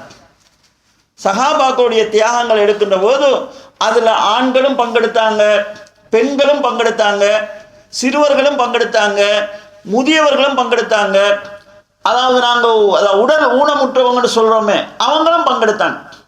எங்களுக்கு தெரியும் அப்துல்லா இப்னு உம்மி மக்தூம் ரலியல்லாஹு அன்ஹு ஒரு கண் தெரியாத சஹாபி. ஒரு கண் தெரியாத மனிதனுக்கு இன்றைக்கு நாங்கள் பெரிய கடமைகளை சொல்ல போவது கிடையாது. இந்த கண் தெரியாத சஹாபி ரசூல் ஸல்லல்லாஹு அலைஹி வஸல்லம் அவர்களினால் மதீனாவுக்கு முத தவ்வாவுக்கு அனுப்பப்பட்டவர்கள் இவரும் ஒருவர். ரசூல் ஸல்லல்லாஹு அலைஹி வஸல்லம் தூதுவராக இந்த அப்துல்லா இப்னு உம்மி மக்தூம் ரலியல்லாஹு அவர்களையும் முஸ்அப் இப்னு உமைர் ரலியல்லாஹு அவர்களையும் தான் ரசூல் ஸல்லல்லாஹு அலைஹி வஸல்லம் மதீனாவுக்கு அனுப்புனாங்க. நபி ஸல்லல்லாஹு அலைஹி வஸல்லம் மதீனாவுக்கு வருவதற்கு முன்னாலேயே அப்துல்லா இப்னு உம்மி மக்தூம் ரலியல்லாஹு அவர்களும் இந்த முஸ்அப் இப்னு உமைர் ரலியல்லாஹு அவர்களும் மதீனாவில் பூராக இஸ்லாத்தை பற்றி ஒரு பிரச்சாரத்தை செஞ்சிருந்தாங்க. இவ்வளவுக்கும் அவர் கண் தெரியாத ஒரு சஹாபி. அவருடைய ஆர்வம் எப்படி இருந்ததுன்னு சொன்னால், ஜிஹாத் கடமையாக்கப்படுகிறது. கடமையாக்கப்பட்ட நேரத்தில் அந்த சஹாபி வந்து ரசூலுல்லாஹி சொல்றாங்க, யா ரசூலல்லாஹ், அல்லாஹ் ஜிஹாதை கடமையாக்கி இருக்கிறார், எனக்கு 2 கண்ணும் தெரியாது, நான் ஜிஹாதுக்கு போனால் எதிரி யாரு நண்பன் யாருன்றது கூட எனக்கு தெரியாது, நான் என்ன செய்யறதுன்னு கேட்குறாங்க. அப்போ தான் அல்லாஹ் தஆலா குர்ஆன் வசனத்தை இறக்குறான். அதாவது கண் தெரியாதவங்க, கால் ஏறாதவங்க, இவங்கெல்லாம் ஜிஹாது செய்யாமல் இருக்கிறதுல குற்றம் இல்லைங்கிற வசனம் இறங்குது. ஆனால் அந்த சஹாபிக்கு கவலை, எல்லாரும் போகிற நேரம் நாங்கள் மட்டும் போகாமல் இருக்கிறனே என்கிற வேதனை இருந்துச்சு. அதனால் ரசூல் ஸல்லல்லாஹு என்ன செய்வாங்கன்னு சொன்னால், அவங்க போருக்கு போகிற சந்தர்ப்பங்களில் அப்துல்லா இப்னு உம்மி மக்தூம் ரலியல்லாஹு அவர்களை மதீனா பள்ளியில் தொழுகை நடத்துறதுக்கு இமாமா நியமிச்சுட்டு போவாங்க. அப்போ அந்த சஹாபிக்கு ஒரு திருப்தி, எல்லாரும் போருக்கு போகிறாங்க, நான் போகலைன்னா நான் சும்மா போகாமல் இருக்கல, பள்ளியில் தொழுவிக்கிறதுக்கு ஆள் இல்லை, நான் தொழுவிக்கிறேன், இப்படி ஒரு திருப்தி அவங்க அடைஞ்சாங்க. அபூபக்கர் ரலியல்லாஹுடைய ஆட்சி காலத்தில், அதாவது எர்முக் போர் நடக்க போகிற சந்தர்ப்பத்தில் இந்த அப்துல்லா இப்னு உம்மி மக்தூம் என்கிற சஹாபி வந்து சொல்கிறாரு, எனக்கு போர் செய்யணுன்ற ஆசை இருந்துச்சு. இப்போ நடக்க போகிற போர் கொடுமையான ஒரு போர், எதிரிகள் பலமிக்கவங்களாக இருக்கிறாங்க. இந்த போரில் முஸ்லீம்களுடைய தரப்பில் கொடியை பிடிச்சு கொள்ளக்கூடிய பொறுப்பை என்கிட்ட தாங்க. போரில் எதிரிகள் நாங்கள் வெண்டோம்னா பிரச்சனை இல்லை, எதிரிகள் வெண்டு எங்களோட மக்கள் எல்லாம் புறமுது காட்டி ஓடினாலும் நான் ஓட மாட்டேன், ஏன்னா என்ன நடக்குதுன்னு எனக்கு தெரியாது, என்னால் ஓட முடியாது, எனவே கொடி என் கையில் தரப்பட வேண்டும் என்று சொல்கிறாரு.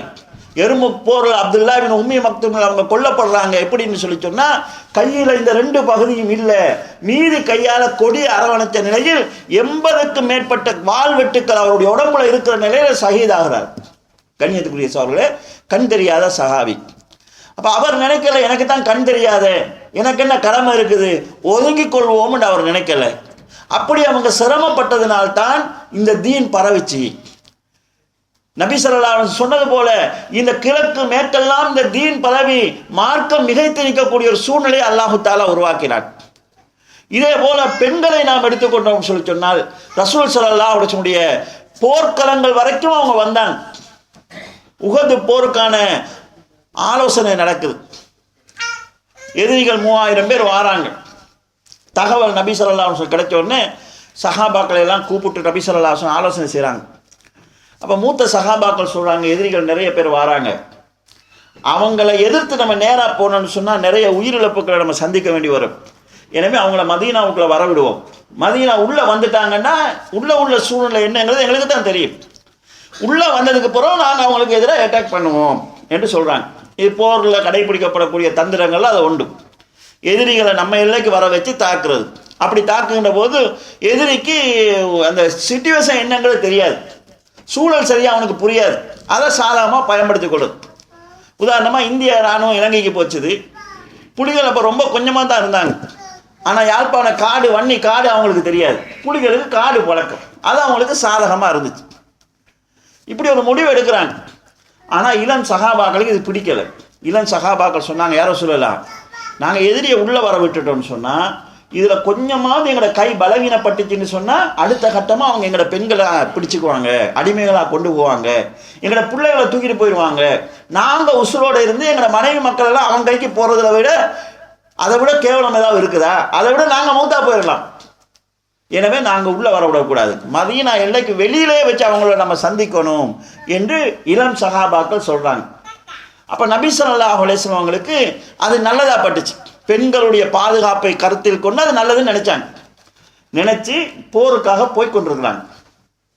போய்கொண்டிருக்கின்ற போது பின்னால் பார்க்குறாங்க ஒரு பெண்கள் கூட்டம் போர்க்களத்துக்கு வந்து கொண்டிருக்கிறாங்க. அதில் உம்மு சுலைம் ரலியல்லாஹு அவங்க இருந்தாங்க, அன்னை சஃபியா ரலியல்லாஹு அவங்க இருந்தாங்க, ஆயிஷா நாயகி இருந்தாங்க, பாத்திமா நாயகி இருந்தாங்க, இப்படி உம்மு அம்மார் ரலியல்லாஹு அவங்க இருந்தாங்க. இப்படி ஒரு கூட்டம் வந்து கொண்டிருக்கிறாங்க. இப்போ ரசூல் ஸல்லல்லாஹு அலைஹி வஸல்லம் அவங்களை கண்டோடனே ஆத்திரம் வந்துச்சு. இவங்களுக்கு பிரச்சனை வரக்கூடாதுங்கிறதுக்கு தான் நாங்கள் கொஞ்சம் பேர் அதிகமாக மௌத்தா போனால் கூட பரவாயில்லைன்னு உகதுக்கு போய் கொண்டிருக்கிறோம்.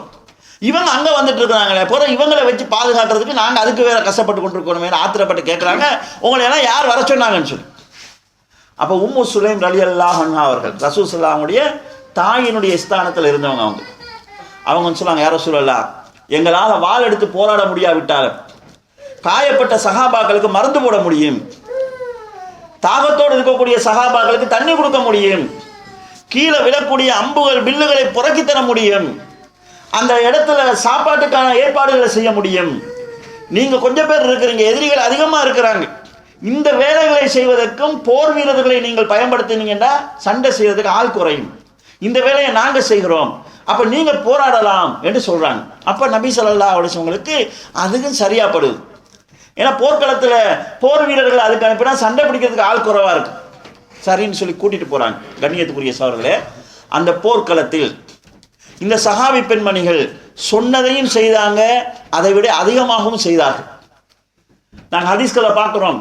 ஆயிஷா ரலியல்லாஹு அன்ஹா அவர்களும் அவருடைய சகோதரி அஸ்மா ரலியல்லாஹு அவர்களும் தண்ணி எடுத்துக்கொண்டு காயப்பட்ட சஹாபாக்களுக்கு, வீழ்ந்து கிடக்கிற சஹாபாக்களுக்கு தண்ணி கொடுத்தாங்க. இதே உஹது போரில் ரசூல் ஸல்லல்லாஹு அலைஹி வஸல்லம் நெத்தியில கன்னத்தில் ஆணி 2 அடிபட்டது. அந்த ஆணி சும்மா சாதாரண கீறு கிடையாது, அந்த ஆணி ஏறிச்சு. அந்த ஆணியை அபு உபைதா என்கிற சஹாபி வாயை வச்சு இழுத்து எடுக்கிறாரு. ஆணியும் கலருது, அவரோட பல்லும் கலருது. ரசூல் ஸல்லல்லாஹு அலைஹி வஸல்லம் முகத்தில் இருந்து ரத்தம் வடியுது. பாத்திமா ரலியல்லாஹு அன்ஹா அவர்கள் ஒரு பாயை பற்ற வச்சு அந்த பாயினுடைய சாம்பல் எடுத்து அந்த இடத்தை அடைச்சி ரத்தம் ஓடுவதை நிறுத்தினார்கள் என்று நாங்கள் உஹதுடைய யுத்தத்தில் பார்க்குறோம். இப்படி அவங்க சொன்ன மாதிரி காயப்பட்டவங்களுக்கு மருந்து போட்டாங்க, தண்ணி கொடுத்தாங்க, விழுந்த ஆயுதங்களை புறக்கை கொடுத்தாங்க. போர்க்களத்தில் போரும் செய்தார்கள். நபி ஸல்லல்லாஹு அலைஹி வஸல்லம் அந்த போர்க்களத்தில் எதிரிகளுக்கு மத்தியில் மாட்டிக்கொண்டாங்க. அப்போ நபி ஸல்லல்லாஹு அலைஹி வஸல்லம் சூழ 14 சஹாபாக்கள் இருந்தாங்க.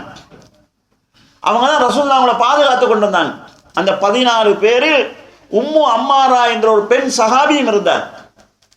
நபி ஸல்லல்லாஹு அலைஹி வஸல்லம் அவர்களே போர் முடிஞ்சதுக்கு பிறகு சொல்றாங்க, நான் வலது பக்கம் பார்த்தாலும் உம்மு அம்மாரா இருந்தா, இடது பக்கம் பார்த்தாலும் உம்மு அம்மாரா இருந்தா, முன்னால பார்த்தாலும் பின்னால பார்த்தாலும் என்னை பாதுகாப்பதற்காக உம்மு அம்மாரா போராடி கொண்டிருந்தார் என்று ரசூல் ஸல்லல்லாஹு அலைஹி வஸல்லம் அவர்களே போர் முடிஞ்சதுக்கு பிறகு அந்த உம்மு அம்மாரா என்ற அந்த பெண்மணியை புகழ்ந்து சொன்னாங்க. அந்த போர்ல உம்மு அம்மாரா ரலியல்லாஹுடைய மகனுக்கு ஒரு வெட்டுப்படுது. உடனே அவங்களோட உடுப்புல ஒரு பகுதியை கிழிச்சு காயத்துக்கு கட்டு போட்டு உம்மு அம்மாரா எல்லாம் சொன்னாங்க, எழுந்து போராடு, ரசூல் ஸல்லல்லாஹு அவங்கள பாதுகாக்கிற வேலை இருக்குதுன்னு சொன்னாங்க. அப்போ அந்த உம்மு அம்மாரா எல்லாம் அவங்கள பார்த்து ரசூல் ஸல்லல்லாஹு அவங்களே பெருமையாக சொன்னாங்க, உம்மு அம்மாராவே இது ஒன்னால மட்டும்தான் சாத்தியம்னு சொன்னாங்க. ஏண்டா எந்த தாயும் புள்ளட மேல ரத்தத்தை கண்டா உடனே சலிச்சிருவாங்க. சாதாரணமாக காயம் பட்டால் நம்ம என்ன சொல்லுவோம், குறைஞ்சபட்சம் ஒரு ஓரமாக போய் ஒதுங்கிருந்தாலும் சொல்லுவோம். ஆனால் உம்மு அம்மா இருந்தாங்க, காயப்பத்துக்கு கட்டு போட்டு சொன்னாங்க, எழுந்து போராடு, ரசூலுல்லாஹ்வை பாதுகாக்கிற வேலை இருக்குதுன்னு சொன்னாங்க. அப்போ நபி ஸல்லல்லாஹு அலைஹி வஸல்லம் இப்படி புகழ்ந்ததும் அந்த சந்தர்ப்பத்தை அந்த தாய் சரியாக பயன்படுத்தி கொண்டாங்க. அந்த தாய் சொன்னாங்க, யார் ரசூலுல்லாஹ், ஆபத்தான கட்டம், உங்களை சூழ கொஞ்சம் பேர் இருக்கிறோம், இதில் நான் இருக்கிறேன், என் கணவர் இருக்கிறார், என்னுடைய 2 பிள்ளைகளும் இருக்கிறார். அந்த குடும்பத்தில் 4 பேர் ரசூலுல்லாஹ்வை சூழ இருந்தாங்க. நாங்கள் எப்படி இந்த ஆபத்தான கட்டத்தில் உங்களை சூழ இருக்கிறோமோ அதே போல நாளை மறுமையிலும் சுவர்க்கத்தில் உங்களுக்கு பக்கத்தில் இருக்கணும் என்று கேட்குறாங்க. அப்போ ரசூல் ஸல்லல்லாஹு அலைஹி வஸல்லம் துஆ செய்தார்கள், அல்லாஹும்ம ஜஅல்ஹும் ருஃபகாஇ ஃபில் ஜன்னah, யா அல்லாஹ், இந்த உம்மு அம்மாராவையும் அவருடைய பிள்ளைகளையும் அவருடைய கணவரையும் சுவர்க்கத்தில் என் நண்பர்களாக ஆக்கிவிடு என்று சொன்னாங்க. அதற்கு பிறகு அந்த தாய் மீண்டும் வீரியமாக போராடினார்கள் என்று நாங்கள் பார்க்குறோம். இந்த போருக்கு பிறகு அவங்களோட மேல் ஒரு காயம் இருந்தது. அஸ்மா ரலியல்லாஹு அவங்க என்ன செய்கிறாங்கன்னா, அவங்க தோல் ஒரு காயம் இருந்தது. அந்த காயத்தில் கையை கொண்டு வைக்கிறாங்க. கையை மூடக்கூடிய அளவுக்கு ஒரு பள்ளம் இருந்தது. இது எப்படி வந்ததுன்னு கேட்குறாங்க. அப்போ இந்த உம்மு அம்மாராங்கிற அந்த பெண்மணி சொல்கிறாங்க, போர்க்களத்தில் வாளோடு மோதினவங்களோடு நாங்கள் மோதினோம், குதிரையில் வந்து வெற்றுவங்களோடு எங்களுக்கு சண்டை பிடிக்க இயலாமல் இருந்துச்சு. ஏன்னா என் கையில் வாள் மட்டும்தான் இருந்துச்சு, கேடயம் இருக்கலை. ஒருவன் வந்து ரசூல் ஸல்லல்லாஹு அவங்கள வெட்ட போனான், நான் தடுக்க போனேன், அவன் வெட்டின வெட்டு தான் இந்த வெட்டு. பிறகு என் கையில் ஒரு கேடயம் கிடைச்சதுக்கு பிறகு வாளால் வெட்டுறவங்க, குதிரை இருந்தவங்க வெட்டுறவங்களே நம்ம தடுக்க கற்றுக்கொண்டோம். என்னை வெட்டினவன் குதிரையில் வார நேரத்தில் ரசூல் ஸல்லல்லாஹு அலைஹி வஸல்லம் என் மகன்கிட்ட சொன்னாங்க, அந்த வாரம் அவன் தான் வெட்டினான்னு சொன்னாங்க. மகன் குதிரையுடைய காலை வெட்டினாரு, குதிரை இருந்து அவன் கீழே விழுந்தான், அவனை நம்ம அதாவது அந்த போர்க்களத்தில் கொன்றோம் என்று அந்த தாய் அந்த நடந்த நிகழ்ச்சியை சொல்கிறாங்க. கண்ணியத்துக்குரிய சோழர்களே, இதெல்லாம் அவங்களால எது செய்ய வச்சுச்சு? இப்படியெல்லாம் அவங்கள போக வச்சது என்னன்னு கேட்டால், குர்ஆன் அவங்களுக்கு கொடுத்த அடிப்படையான ஒரு அக்கீதா என்னன்னு கேட்டால், இந்த உலகத்தில் 1000 சோதனை வரலாம், மறுமை தான் முஸ்லிமுடைய வாழ்க்கை. மறுமையில் சொர்க்கம் ஒன்று இருக்குது, நரகம்னு ஒன்று இருக்குது. நீங்கள் மறுமைக்காக பணி செஞ்சீங்கன்னா இந்த உலகத்தில் சிரமங்களை தாங்கி கொண்டாலும் மறுமையில் ஒரு வெற்றி இருக்குது. அந்த மறுமை வெற்றியை மட்டும் நம்பிக்கை, அதில் அவங்களுக்கு இருந்த நம்பிக்கையின் காரணத்தினால, அதில் அவங்க உறுதியாக இருந்த காரணத்தினால இதையெல்லாம் அவங்களால சாதிக்க முடிஞ்சது. கண்ணியத்துக்குரிய சோழர்களே, இப்படி மார்க்கத்துக்காக அவங்க தியாகம் செஞ்சிருக்கிறாங்க. சிலர் தங்களுடைய சுகங்களை தியாகம் செய்தார்கள், சிலர் தங்களுடைய பொருளாதாரத்தை தியாகம் செய்தார்கள், சிலர் தங்களுக்கு இருக்கக்கூடிய அந்தஸ்தை தியாகம் செஞ்சாங்க. நான் ஏற்கனவே சொன்னேன், முஸ்அப் இப்னு உமைர் என்று சொல்லக்கூடிய சஹாபி, ஒரு இளம் சஹாபி. பொதுவாக இளைஞர்கள் சுகமாக இருக்க விரும்புவாங்க. இந்த சஹாபியை பொறுத்தளவு பெரும் செல்வ செழிப்பில் இருந்த சஹாபி. அவருக்கு அல்லாஹ் தஆலா தாராளமாக செல்வத்தை கொடுத்திருந்தான். எந்த அளவுக்குன்னு சொல்லி சொன்னால், அந்த காலத்திலேயே 200 தீனார் பெருமதியான ஆடைகள் அணிந்து அலங்காரமாக வரக்கூடியவர்னு பார்க்குறோம். 200 தீனார் 200 தீனார் நமக்கு இப்போ சின்னதாக தெரியலாம். ஆனால் எங்கள் உம்மா வாப்பாவோட காலத்திலேயே 600 ரூபாய்க்கு காணியெல்லாம் விற்றுருக்குறாங்க. அப்புறம் அந்த காலத்தில் 200 தீனார்னா எவ்வளோ பெருமதியாக பார்க்கப்பட்டிருக்குன்னு விளங்கிக் கொள்ளுங்க. இவ்வளோ, அதான் ஒரு மனுஷன் கஷ்டத்தில் இருந்து கஷ்டமாக இருக்குன்னா பிரச்சனை இல்லை, ரொம்ப செழிப்பில் இருந்த சஹாபி இவர். சில பேர் பணக்காரனாக இருப்பான், ஆனால் பணத்தை அனுபவிக்க மாட்டான். ஆனால் இவர் அனுபவித்தவர். எந்த அளவுக்கு அனுபவிச்சோன்னா, இவர் ரோட்டில் போனால் பெண்கள் உள்ளுக்கு இருந்து சொல்லுவாங்களா முஸ்அப் போகிறாருன்னு சொல்லி, அவ்வளோ வாசமாக அவர் அத்தர் பூசுவாராம். அவர் சின்ன வயசாக இருந்தாலும் சபைகளுக்கு அவரை கூப்பிடுவாங்க. ஒரு சபைக்கு முஸ்அப் இருந்தால் அந்த சபைக்கு அது அலங்காரமாக இருக்குங்கிறதுக்காக. இவர் இஸ்லாத்தை ஏற்றுக்கொள்கிறார். ஏற்றுக்கொண்டால் அவருடைய தாயும் சாச்சாவும் சேர்ந்து அவரை கண்டிக்கிறாங்க, வீட்டிலேயே சிறை பிடிக்கிறாங்க. அவர் தப்பிக்கு அந்த மார்க்கத்தில் உறுதியாக இருந்த போது, நீ இஸ்லாத்துக்கு போனால் உனக்கு 1% எங்களுடைய சொத்துல பங்கு கிடைக்காது என்று சொல்கிற போது முழு சொத்தையும் விட்டுட்டு வேணாண்டு தான் போறார். ஒரு நாள் மதீனா பள்ளியில் ரசூல் ஸல்லல்லாஹு அலைஹி வஸல்லம் சஹாபாக்கள் அமர்ந்திருக்கிறாங்க. இந்த முஸ்அப் இப்னு உமைர் என்கிற சஹாபி பள்ளிக்குள் வருகிறார். பள்ளிக்கு வர நேரம் அவரை பார்க்குறாங்க ரசூல் ஸல்லல்லாஹு அலைஹி வஸல்லம். அவர் அணிஞ்சிருக்கக்கூடிய ஆடையில் பல இடங்களில் ஓட்டை போட்டு, அந்த ஓட்டையை துணி வச்சு சக்க முடியாத இடங்களில் சாக்கு துண்டுகளால் தைச்சி அடைச்சிருக்கிறார். மக்காவில் 200 தீனார் பெருமதியான ஆடைகள் போட்டு வீட்டுக்குள்ளே இருக்கிறவங்க வாசத்தை பார்த்து முஸ்அப் வர்றான்னு சொல்லக்கூடிய அளவுக்கு அத்தர் பூசி கொண்டு வந்த சஹாபி இப்படி வாராரேன்னு பார்க்குற போது ரசூல் ஸல்லல்லாஹு அலைஹி வஸல்லம் தலையை கீழே குடிஞ்சிட்டு அழுகுறாங்க. மதீனா சஹாபாக்களுக்கு இது என்ன காரணங்கள் புரியலை.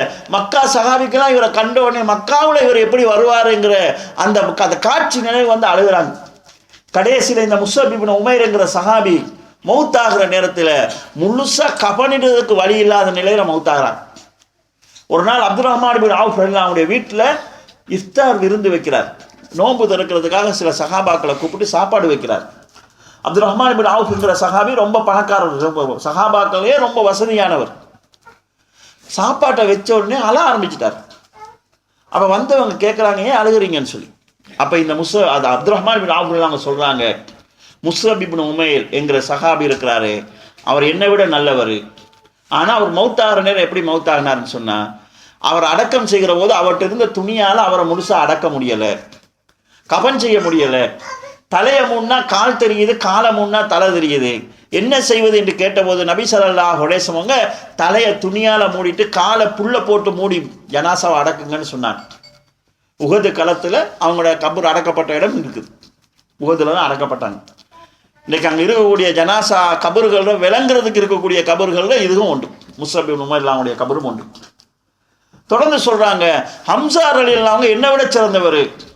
அவர் மௌத்தாகின நேரத்திலும் அவரை கவனிப்பதற்கும் துணி இருக்கல, தலையை துணியாலும் காலை புல்லை போட்டு மூடி நாங்கள் அடக்கம் செய்தோம். இதை இப்போ நம்ம இருக்கக்கூடிய இந்த நிலையை பார்த்தோம்னு சொல்லி சொன்னால் எனக்கு பயமாக இருக்குது. எங்களை விட நல்லவங்களா வாழ்ந்த அவங்க இந்த உலகத்தில் எதையுமே அனுபவிக்காமல் மௌத்தாகிட்டாங்க. அல்லாஹ் தஆலா எல்லாத்தையும் நமக்கு உலகத்திலேயே தந்துடுவானோன்னு எனக்கு பயமாக இருக்குது. எங்களுக்கு இவ்வளோ செழிப்பை தந்துட்டானேன்னு பார்த்தோன்னு பயமாக இருக்குது என்று அந்த அப்துல் ரஹ்மான் இப்னு அவ்ஃப் அவங்க சொல்கிறாங்க. பயமாக இருக்குதுன்னு சொன்ன அந்த சஹாபி ரசூல் ஸல்லல்லாஹு அவங்களால சொர்க்கவாசின்னு நன்மாராயம் சொல்லப்பட்டவர்கள் ஒரு ஆள். கண்ணியத்துக்குரிய சோர்களே, நாங்கள் என்ன நினைக்கிறோம்னு சொன்னால், எங்களுக்கு இந்த உலகத்தில் தாராளமாக பொருளாதாரம் தரப்படலைன்னு சொன்னால் அல்லாஹ் நம்ம மேலே அன்பில்லையோன்னு நம்ம நினைக்கிறோம். அல்லாஹ் நம்ம மேலே இரக்கம் படலைன்னு சொல்கிறோம். அல்லாஹ்வுடைய அருள் நமக்கு கிடைக்கலன்னு நினைக்கிறோம். ஆனால் அவங்க கூட கிடைச்சிருமோங்கிற அதை வச்சு பயப்பட்டுருக்காங்க. அப்போ கண்ணியத்துக்குரிய சோர்களே, அவங்களோட குறிக்கோள் முழுமையாக மறுமையாக இருந்துச்சு. எங்களுக்கு கிடைக்கிறதெல்லாம் மறுமையில் கிடைக்கணும் என்று நினைச்சாங்க. ஆனால் அல்லாஹ் தஆலா கொடுக்க வேண்டியவங்களுக்கு உலகத்திலையும் கொடுத்தா மறுமையிலையும் கொடுக்குறாங்க. அப்போ இந்த சஹாபாக்கள் மார்க்கத்துக்காக இவ்வளவு தியாகம் செய்திருக்கிறாங்க. பொருளாதாரத்தை தியாகம் செய்தாங்க, அவங்களுக்கு இருக்கக்கூடிய சுகங்களை தியாகம் செய்தார்கள், அவங்க இருக்கக்கூடிய உறவுகளை தியாகம் செய்தாங்க, மானசீகமான பல நெருக்கடிகளுக்கு ஆளானாங்க. மக்காவில் நபி ஸல்லல்லாஹு அலைஹி வஸல்லம் ஹிஜ்ரத் செய்ய சொன்ன நேரத்தில் அபூ சலமா ரலியல்லாஹு அன்ஹு தங்களுடைய மனைவி உம்மு சலமாவையும் கை குழந்தையை எடுத்துக்கொண்டு ஹிஜ்ரத்துக்காக வராங்க. வந்தால் உம்மு சலமா ரலியல்லாஹு அவங்களுடைய குடும்பத்தை சேர்ந்தவங்க வந்து அவங்கள பிடிச்சிட்டாங்க. நீங்கள் போகிறோன்னா நீங்கள் போங்க, எங்களோட மகளை உடையலான்னு சொன்னாங்க. அபூ சலமா ரலியல்லாஹு அவங்க பார்த்தாங்க, நான் இங்கே இருந்தால் எனக்கும் வம்பா போயிடும், குடும்பத்தாக்கள் மனைவியை விடமாட்டேன்னு சொல்கிறாங்க, அப்போ உங்கள் பிள்ளைய நீங்களே வச்சுக்கோங்கன்னு சொல்லிட்டு அவங்க போயிட்டாங்க மதீனாவுக்கு. அதுக்கு பிறகு அபூ சலமா அவங்களுடைய குடும்பத்தாக்கள் வந்தாங்க, எங்கள் மகன்கிட்ட இருந்து உங்கள் மகளை நீங்கள் பிரிச்சுட்டீங்க, அப்படி இருந்தால் எங்கள் மகன்கிட்ட பிள்ளைய நீங்கள் எப்படி வச்சுட்டு இருப்பீங்கன்னு சொல்லி கையில் இருக்கக்கூடிய பிள்ளைய பறிச்சுட்டு போயிட்டாங்க. இப்போ அபூ சலமா அவங்க மதீனாவில், உம்மு சலமா அவங்க வீட்டில், அவங்களுடைய கை குழந்தை அபூ சலமா அவங்களுடைய வீட்டில் வாப்பாட குடும்பத்தில் போயிட்டாங்க. ஒரு நிமிடத்துக்குள்ளே மனைவி ஒரு பக்கம், கணவன் ஒரு பக்கம், பிள்ளை ஒரு பக்கம் ஆகிட்டாங்க. கண்ணியத்துக்குரிய சகோதரர்களே, இந்த பிரச்சனையினால் உம்மு சலமா அவங்க தினமும் என்ன செய்வாங்கன்னா, காலையில் எழும்பி இந்த பிள்ளைய பிரிஞ்ச இடத்துல வந்து அழுவாங்க, அழுதுட்டு போவாங்க. பிள்ளையும் கணவனையும் பிரிஞ்ச இடத்துக்கு வந்து அழுதுட்டு போவாங்க. இது ஒரு நாள் 2 நாள் நடக்கலை, 1 வருடமாக நடந்து கொண்டிருந்தது. அப்போ சில வந்து அபூ சலமா அவங்களுடைய குடும்பத்தாட்ட வந்து, ஏன் இந்த பொம்பளையை போட்டு இப்படி கரைச்சல் பண்ணுறீங்க, பிள்ளையின் தாயை ஏன் பிரித்து வைக்கிறீங்க, இவ்வளவு அவ கணவனை அடைய வேணுங்கிறதுக்காக குழந்தையை அடைய வேணுங்க, அவங்க இப்போ பிள்ளைய விட்டுட்டு போகவும் மேலாது, அவள் இவ்வளோ கவலைப்படுறாங்க, குழந்தைய கொடுங்கன்னு சொன்னதுக்கு பிறகு அவங்க மக்களுடைய நச்சரிப்பு தாங்க முடியாமல் குழந்தைய கொடுக்குறாங்க. அதுக்கு பிறகுதான் உம்மு சலமா ரலியல்லாஹு அவங்க பிள்ளைய எடுத்துட்டு தன்னந்தனியாக மதீனாவை நோக்கி போனாங்க. இடைவெளியில் ஒருவர் வந்து அவங்களுக்கு உதவியாக இருந்தார்கள் என்று நாங்கள் வரலாற்றில் பார்க்குறோம். அப்போ ஒரு பெண்ணை பொறுத்தளவுல தாய்மையுடைய நிலையில் கணவனை இழக்க பயப்படுவார். சில பேருக்கு இப்போ அது பிரச்சனை இல்லாமல் இருக்கலாம். நம்மலாம் பழகிட்டோம், இந்த வெளிநாட்டு வாழ்க்கை வாங்கி பொம்புளை அங்கே மாப்பிள்ளை இங்கேன்னு பிரிஞ்சிருந்தே பழகிட்டோம். ஆனால் கை குழந்தை பால் குடிக்கிற பிள்ளைய பிரிகிறதுங்கிறது தாங்க முடியாத ஒரு பிரச்சனை. ஆனால் மார்க்கத்துக்காக அதையெல்லாம் சந்தித்து அதெல்லாம் சமாளித்து தான் அவங்க வந்தாங்க. அல் குர்ஆனிலே அல்லாஹ் தஆலா இவங்களோட பிரச்சனையை சொல்லுகிற போது எப்படி சொல்கிறான்னு சொல்லி சொன்னார், அப்போ ஹசிப்தும் அன் ததுகுலுல் ஜன்னத வலம்மா யாத்திக்கும் மஸலுல்லதீன ஹலவ் மின் கப்லிக்கும், உங்களுக்கு முன்பிருந்தவர்கள் மீது அவங்களுக்கு ஏற்பட்ட கஷ்டங்கள் வராமல், அவங்க சந்தித்த சோதனைகளை சந்திக்காமல் நீங்கள் லேசாக சொர்க்கம் போகலான்னு நினைக்கிறீங்களா? மஸ்ஸத்துகுமுல் பஅஸா வத்தர்ரா வஸுல்ஸிலு ஹத்தா யக்குல ரசூல் வல்லதீன ஆமனு மஅஹு மத்தா நஸ்ருல்லாஹ். அந்த சஹாபாக்கள் ஆட்டி வைக்கப்பட்டார்கள், சோதனைகளும் வேதனைகளும் அவர்களை பின்தொடர்ந்தது. எந்த அளவுக்கு என்று சொன்னால், அல்லாஹ்வுடைய தூதனும் அவரோடு இருந்த சஹாபாக்களும் மத்தா நஸ்ருல்லா, அல்லாஹ்வுடைய உதவி எப்போது வரும் எப்போது வரும் என்று கையேந்துகிற நிலைக்கு அவங்க ஆளானாங்க. அப்பதான் அல்லாஹ் சொன்னான், அல்லாஹ்வுடைய உதவி உங்களுக்கு நெருக்கமா வரும்னு சொல்லி. நெருக்கம்னு சொன்னதை அடைகிறதுக்கு எவ்வளவு காலம் போச்சு தெரியுமா? சுமார் 20 வருடங்கள் போனது.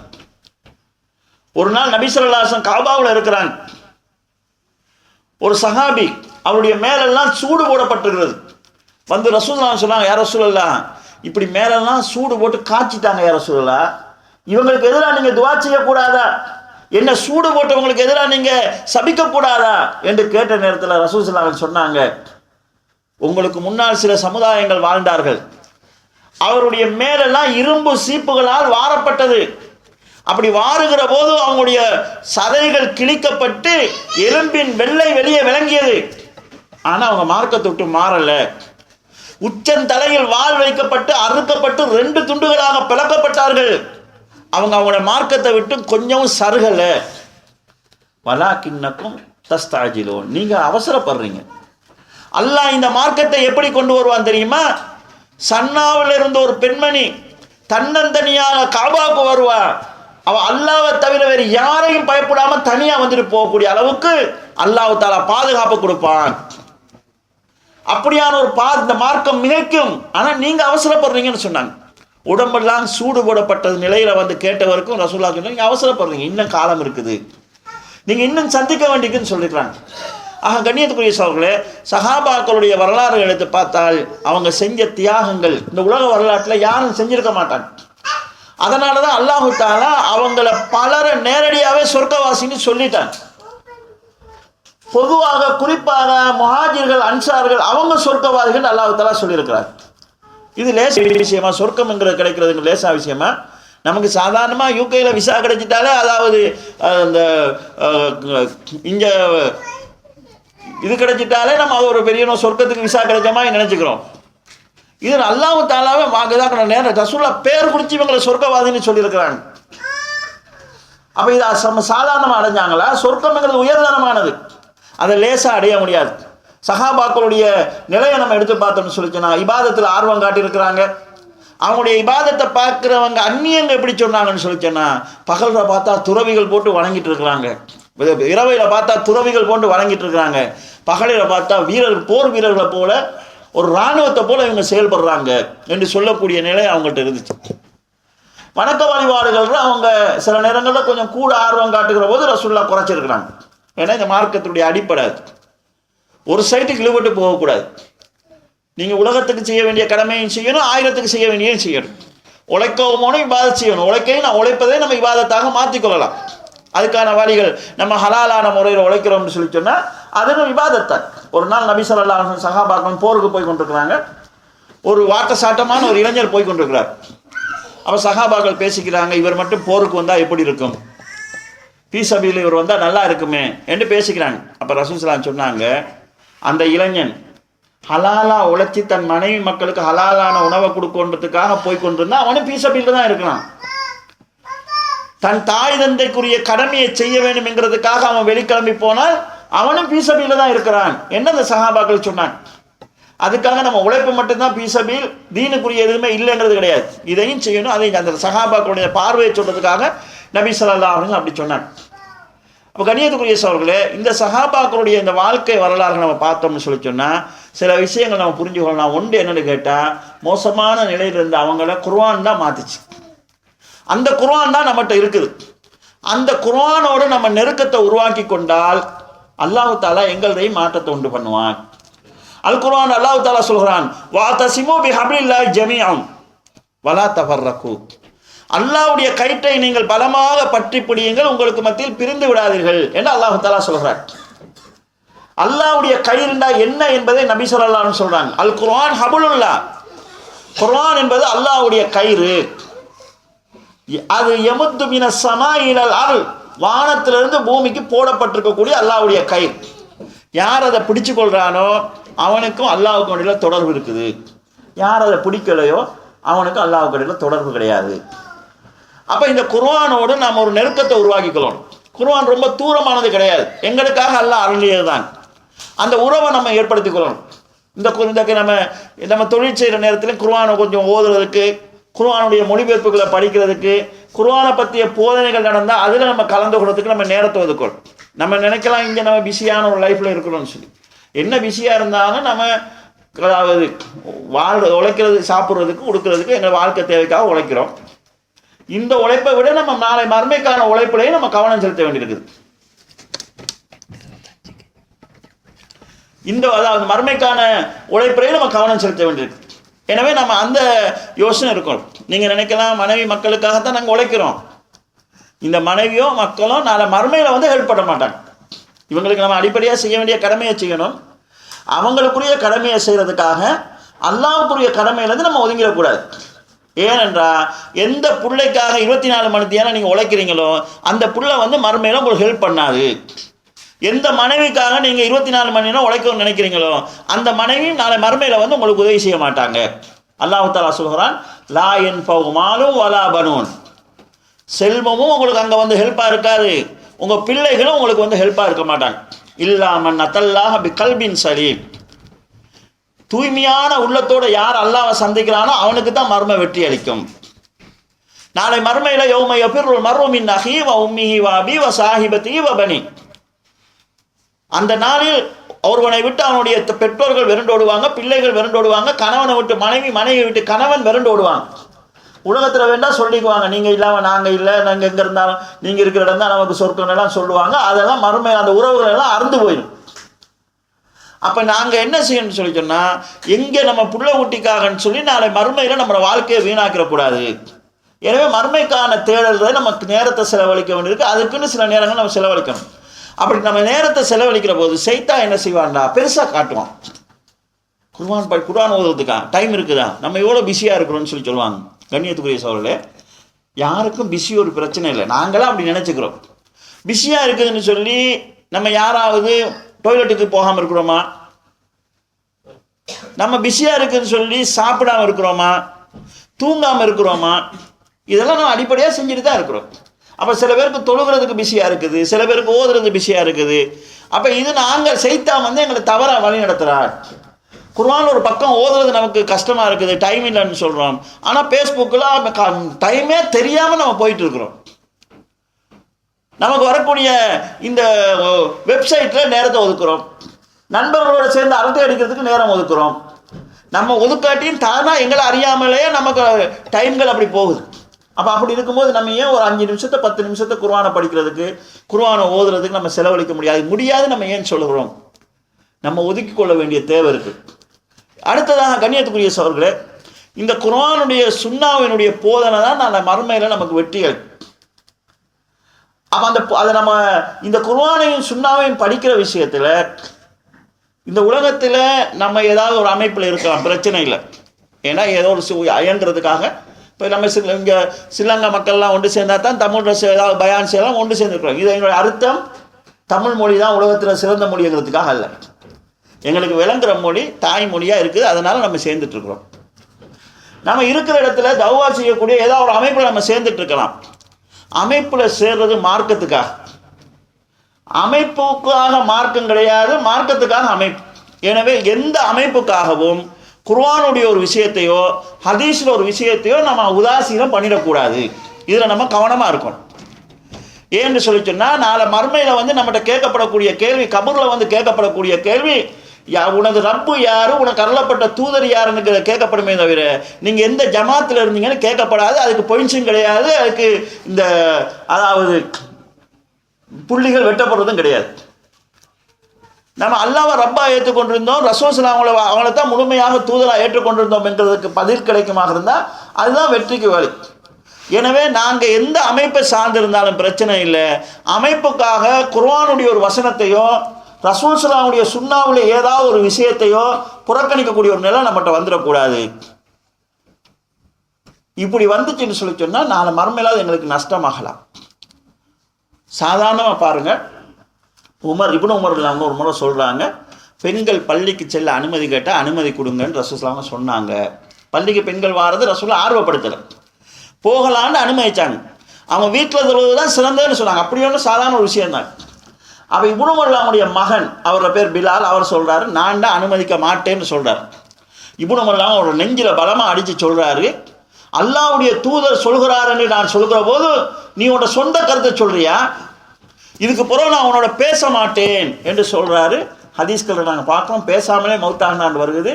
அந்த அந்த சர்ச்சை நடந்து சில நாட்களுக்கு அவர் மௌத்தா போயிடுறார். பெண்களை பள்ளிக்கு அனுப்பாமல் இருக்கிறதுங்கிறது மார்க்கத்தில் பெரிய ஒரு விஷயம் கிடையாது. ஏன்னா பெண்களுக்கு வீடு தான் சிறந்ததுன்னு ரசூலுல்லாஹ் சொல்லிட்டாங்க. ஆனால் அனுமதி கேட்டால் தடுக்காதீங்க, அதுக்கு ஏற்பாடு செஞ்சு கொடுங்கன்னு சொல்லியிருக்கிறாங்க. அதில் அவர் சொந்த கருத்து ரசூலுல்லாஹ் கருத்துக்கு மாற்றமாக கருத்து சொன்னாருங்கிறதுக்காக அடிக்கிறாரு. சில அறிவிப்புகள் அஹ்மதில் வரக்கூடிய அறிவிப்பில் அவருடைய வாழ்நாளிலே ஏசாத அளவுக்கு மகனை ஏசினாரு என்று வருகிறது. அப்போ ரசூலுல்லாஹ்வுடைய கருத்துக்கு மாற்றமாக வந்தால் பெத்த பிள்ளையா இருந்தாலும் கண்டிச்சிருக்கிறாங்க, கடுமையாக கண்டிச்சிருக்கிறாங்க. ஒரு சஹாபி வாரார், இன்னொரு சின்ன பையன் கையில் கல்லை வச்சு இப்படி சுண்டி விளையாடுறாரு. அப்போ அந்த சஹாபி சொல்கிறார் வேண்டாம் இப்படி செய்யக்கூடாதுன்னு ரசூலுல்லாஹ் சொல்லியிருக்கிறாங்க, இதனால் வேட்டையாட முடியாது, இதனால் எதிரியை அழிக்க முடியாது, நீங்கள் இப்படி விளையாடுறதுனால உங்கள் நண்பனுடைய கண்ணோ பல்லோ பழுதாகிடும் என்று ரசூலுல்லாஹ் சொல்லியிருக்கிறாங்க என்று சொல்லிட்டு போயிடுறாரு. இன்னொரு நாள் வராரு, அதே பையன் அதே கல்லை வச்சு இப்படி சுண்டி விளையாடி கொண்டிருக்கிறான். அப்போ அந்த சஹாபி சொல்கிறாரு அல்லாஹ்வுடைய தூதர் சொன்னார் என்று நான் சொன்னதுக்கு பிறகும் அதற்கு மாற்றமாக நீ செய்து கொண்டிருக்கிறாயா, இதற்கு பிறகு உன்னோட நான் பேச மாட்டேன் என்று அவர் சொல்கிறார். இமாம் நவவி ரஹ்மத்துல்லாஹி அவங்க இந்த ஹதீஸுக்கு விளக்கம் சொல்கிற போது மார்க்கத்துக்கு முரணாக நடக்கிறவர்களை பகைத்து கொள்ளலாம், அதுக்காக அவங்களோட கோயிச்சு கொள்ளலாம்ங்கிறதுக்கு இந்த ஹதீஸுக்கு ஆதாரம் இருக்குது என்று சொல்கிறாங்க. அப்போ எங்களுக்கு ரசூலுல்லாஹ்வுடைய வார்த்தையை நம்ம யாருக்காகவும் விட்டு கொடுக்க முடியாது. ரசூலுல்லாஹ்வுடைய வார்த்தையை குறைத்து பேசுவதற்கு நம்ம யாரையும் அனுமதிக்கவும் முடியாது. ஏன்னா இந்த ஒரு வார்த்தைக்காக எத்தனை பேர் கஷ்டப்பட்டிருக்கிறாங்க, எத்தனை சஹாபாக்கள் சிரமப்பட்டிருக்கிறாங்க, எத்தனை அறிவிப்பாளர்கள் இதுக்காக சிரமப்பட்டிருக்கிறாங்க, எத்தனை இமாம்கள் இந்த ஹதீஸை திரட்டுறதுக்காக கஷ்டப்பட்டிருக்கிறாங்க. இமாம்கள் ஹதீஸ்களை திரட்டியதற்கு பிறகு இந்த ஹதீஸ் சஹீஹா லைஃபா என்று இனங்காண்டதுக்காக எத்தனை இமாம்கள் வாழ்க்கையை அர்ப்பணிச்சிருக்கிறாங்க. சாதாரணமாக இந்த ஹதீஸ்களை அறிவித்த அறிவிப்பாளர்களுடைய தராதரங்கள் பற்றி பேசக்கூடிய இந்த அவங்களுடைய பேர்கள் மட்டும் 5 லட்சம் பேருடைய வரலாறுகள் பதிவு செய்யப்பட்டிருக்கு. இவர் உண்மையாளரா பொய்யாளரா, ஞாபக சக்தி உள்ளவரா இல்லாதவரா, மாற்றி சொல்றவரா, ஆரம்பத்தில் ஞாபகமாக இருந்து பிறகு குழம்பி போனவரா என்று வரலாறுகள் ஆய்வு செய்யப்பட்டிருக்கு. எதுக்காக? ஒரு ஹதீஸை சஹீஹா லைஃபான்னு பார்க்கறதுக்காக. 5 லட்சம் பேர் வரலாறு ஆய்வு செய்யணும்னா சாதாரண விஷயமா? இப்போ இதுக்கெல்லாம் அந்த இமாம்கள் எதுக்காக இவ்வளோ சிரமப்பட்ட செஞ்சாங்க? பின்னால் வர சந்ததிகளுக்கு உண்மையான ஹதீஸ் போய் சேரணும், உண்மை எது பொய் எதுங்கிறது அவங்க பிரித்து அறிவிக்கணும், அதுக்கான வாய்ப்பை நம்ம உருவாங்க. எல்லாம் பதிவு செய்யப்படுச்சு. நாங்களாம் இப்போ எதுவுமே செய்ய வேண்டியது, அவங்க செஞ்சிருக்கிறத பார்த்து ஃபாலோ பண்ணிட்டு போனால் போச்சு. நாங்களாம் புதுசாக செய்ய வேண்டிய அவசியம் கிடையாது, எல்லாமே செய்யப்பட்டிருக்குது. தேடி எடுத்து அதன்படி நம்ம வாழ்ந்துட்டு போனோம்னா பிரச்சனை முடியுது. அப்போ இவ்வளோ சிரமப்பட்டிருக்கும் போது, இவ்வளோ கஷ்டங்களுக்கு பிறகு எங்களுக்கு ஒரு ஹதீஸ் வந்து கிடைக்கும் போது அந்த ஹதீஸை சர்வசாதாரணமாக நம்ம புறக்கணிக்கிறோம்னு சொன்னால் ரசூலுல்லாஹ் மட்டும் இல்லை, இதை அறிவித்த சஹாபாக்கள், தாபியங்கள், தாபியங்கள், இமாம்கள், அதை சரிகண்ட இமாம்கள், அறிஞர்கள் அத்தனை பேருடைய தியாகத்தையும் அத்தனை பேருடைய கஷ்டத்தையும் நம்ம புறக்கணிக்கிறோம். அப்போ இதுக்கெல்லாம் நான் மறுபடியும் நம்ம அல்லாஹ்ட்ட பதில் சொல்ல வேண்டி வருமா இல்லையா? எனவே கண்ணியத்துக்குரிய சகோதரர்களே, இஸ்லாம் என்கிறது சாதாரணமாக வரல, எங்களுக்கு சாதாரணமாக கிடைச்சதுனால தான் அதில் பெருமை தெரியாமல் இருக்குது. நம்ம முஸ்லீமான உம்மா அப்பாவுக்கு பிறந்தோம், அதனால் முஸ்லீம் நினச்சிட்டு இருக்கிறோம். நாங்கள் எங்களுடைய வாழ்க்கையில் அந்த சஹாபாக்களுடைய வாழ்க்கை வழிமுறைகளை பார்த்து அவங்களுடைய கொள்கைகள் எப்படி இருந்துச்சு, அவங்களுடைய இபாதத்து எப்படி இருந்துச்சு, அவங்களுடைய நம்பிக்கைகள் எப்படி இருந்துச்சு, அவங்க எப்படி தியாகங்கள் பண்ணாங்க என்கிறத பார்த்து நாங்கள் நடக்க வேண்டியிருக்குது.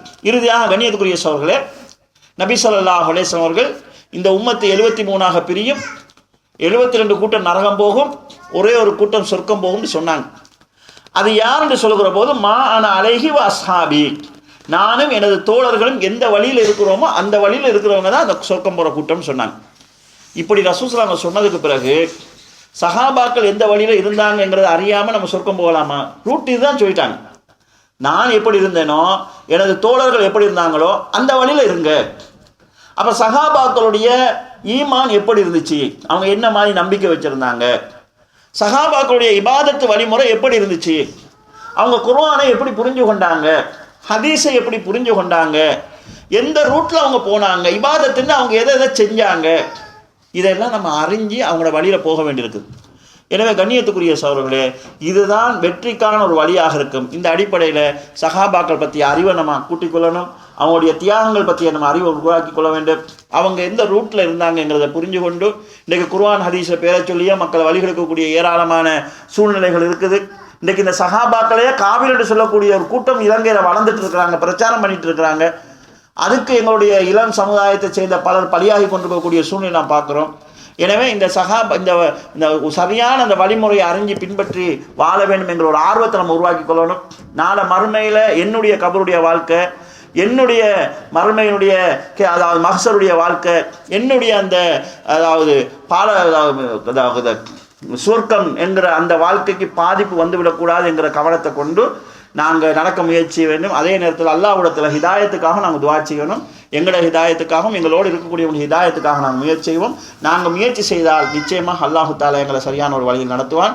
எல்லாம் வல்ல அல்லாஹ் ஜல்ல ஷானஹு தஆலா இந்த சஹாபாக்கள் எப்படி ஈமான் கொண்டார்களோ, எப்படி அமல் செய்தார்களோ, எந்த வழியில் இந்த மார்க்கத்தை பின்பற்றி நடந்தார்களோ அந்த அடிப்படையில் வாழ்ந்து வெற்றி பெறுவதற்கு எனக்கும் உங்களுக்கும் தௌஃபீக் செய்வானாக.